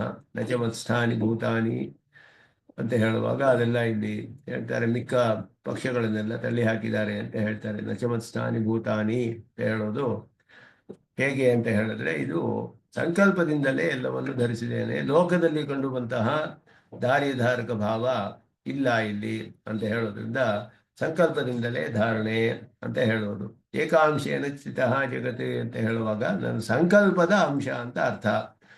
ಸ್ವರೂಪದಲ್ಲಿಯೇ ಸ್ವರೂಪದ ವಿಷಯವಾಗಿದ್ದರೂ ಕೂಡ ಅಂಶ ಅನ್ನೋದು ಇಲ್ಲಿ ಸಂಕಲ್ಪದ ಅಂಶ ಅಂತ ಅರ್ಥ. ನಾನು ಸಂಕಲ್ಪದಿಂದಲೇ ಎಲ್ಲವನ್ನು ಧರಿಸಿದ್ದೇನೆ ಅನ್ನುವ ಅರ್ಥ ಅಂಶ ಶಬ್ದಕ್ಕೆ ಅನ್ನೋದನ್ನ ಅಯುತಾಂಶೇನ ಆತ್ಮತೆಯ ಪ್ರವಿಶ್ಯ ಅಂತ ಆತ್ಮನಾಗಿ ಪ್ರವೇಶ ಮಾಡಿ ಸಂಕಲ್ಪದಿಂದಲೇ ಎಲ್ಲವನ್ನು ಧರಿಸಿದ್ದೇನೆ ಅನ್ನೋ ಅರ್ಥವನ್ನ ಹೇಳ್ತಾರೆ ಇಲ್ಲಿ. ಅದಕ್ಕೆ ಮುಂದೆ ಒಂದು ಭಾಷಿಕಾರರ ಒಂದು ವಿಶೇಷವಾದ ಕಾರಿಕೆ ಭಾಷಿಕಾರರೇ ಹೇಳಿರೋದು. ಇದು ಎಲ್ಲಿ ಪ್ರಮಾಣ ಅಂತ ತಿಳಿಯೋದಿಲ್ಲ, ಆದ್ದರಿಂದ ಇದು ಭಾಷಿಕಾರರ ಕಾರಿಕೆ ಏನು ತಿಳಿಯುತ್ತೆ ಅದನ್ನ ವಿಸ್ತಾರವಾಗಿ ವಿವರಿಸ್ತಾರೆ. ಏಕತ್ವೇ ಸತಿ ನಾನಾತ್ವಂ ನಾನಾತ್ವೇ ಸತಿ ಏಕತಾ ಚಿಂತ್ಯಂ ಬ್ರಹ್ಮಣೋ ರೂಪಂ ತಸ್ತತ್ವೇರಿತುಮರ್ಹತಿ ತದಿದಮಾಹ ಅಂತ ಹೇಳಿದ್ರು. ಆದರೆ ಇದು ಎಲ್ಲಿದೆ ಅಂತ ತಿಳಿದು ಬಂದಿಲ್ಲ, ಇದಕ್ಕೆ ಪ್ರಮಾಣ ಸಿಕ್ಕಿಲ್ಲ. ಭಾಷಿಕಾರರು ಇದನ್ನು ತೆಗೆದು ಇದಕ್ಕೆ ವಿಸ್ತಾರವಾಗಿ ವಿವರಣೆ ಮಾಡ್ತಾರೆ. ಸುದರ್ಶನ ಸೂರಿಗಳು ಅದಕ್ಕೆ ವಿಸ್ತಾರವಾಗಿ ವಿವರಣೆ ಮಾಡ್ತಾರೆ. ಇದು ಏಕತೆ ಎಸ್ತಿ ನಾನಾತ್ವಂ, ಇದು ಈ ವಿಷಯ, ಈ ಶ್ಲೋಕದ ವಿಷಯ ವಿಸ್ತಾರವಾಗಿ ಬರುತ್ತೆ ಮುಂದೆ. ಅದನ್ನ ಮುಂದೆ ಮುಂದುವರಿಸೋಣ ಅಂತ ಹೇಳಿ ಎಲ್ಲರಿಗೂ ನಮಸ್ಕಾರಗಳನ್ನು ತಿಳಿಸ್ಕೊಳ್ತೇನೆ. ಜನ್ನೋ ಮಿತ್ರ ಶಂಭರುಣಃ, ಜನ್ನೋ ಭವತ್ವರ್ಯಮ, ಜನ್ನ ಇಂದ್ರೋ ಬೃಹಸ್ಪತಿ, ಜನ್ನೋ ವಿಷ್ಣುರುಕ್ರಮಃ. ನಮೋ ಬ್ರಹ್ಮಣೇ ನಮಸ್ತೇವ. ತ್ವಮೇವ ಪ್ರತ್ಯಕ್ಷಂ ಬ್ರಹ್ಮಾಸಿ, ತ್ವಮೇವ ಪ್ರತ್ಯಕ್ಷಂ ಬ್ರಹ್ಮಾವಾದಿಶಂ ಋತಮವಾದಿಶಂ ಸತ್ಯಮವಾದಿಶಂ. ತನ್ಮಾಮಾವೀತ್ ತದ್ವಕ್ತಾರಮಾವೀತ್ ಆಧೀರ್ಭ್ರಾಮಾವೀತ್ ವಕ್ತಾರಂ. ಓಂ ಶಾಂತಿ ಶಾಂತಿ ಶಾಂತಿ. वैष्णवचितपदां जीवितमोक्ष्मव्यामोहतश्चर्यराय मेने अस्मद्गुरो भगवतो श्रीकृष्णो रामानुजस्य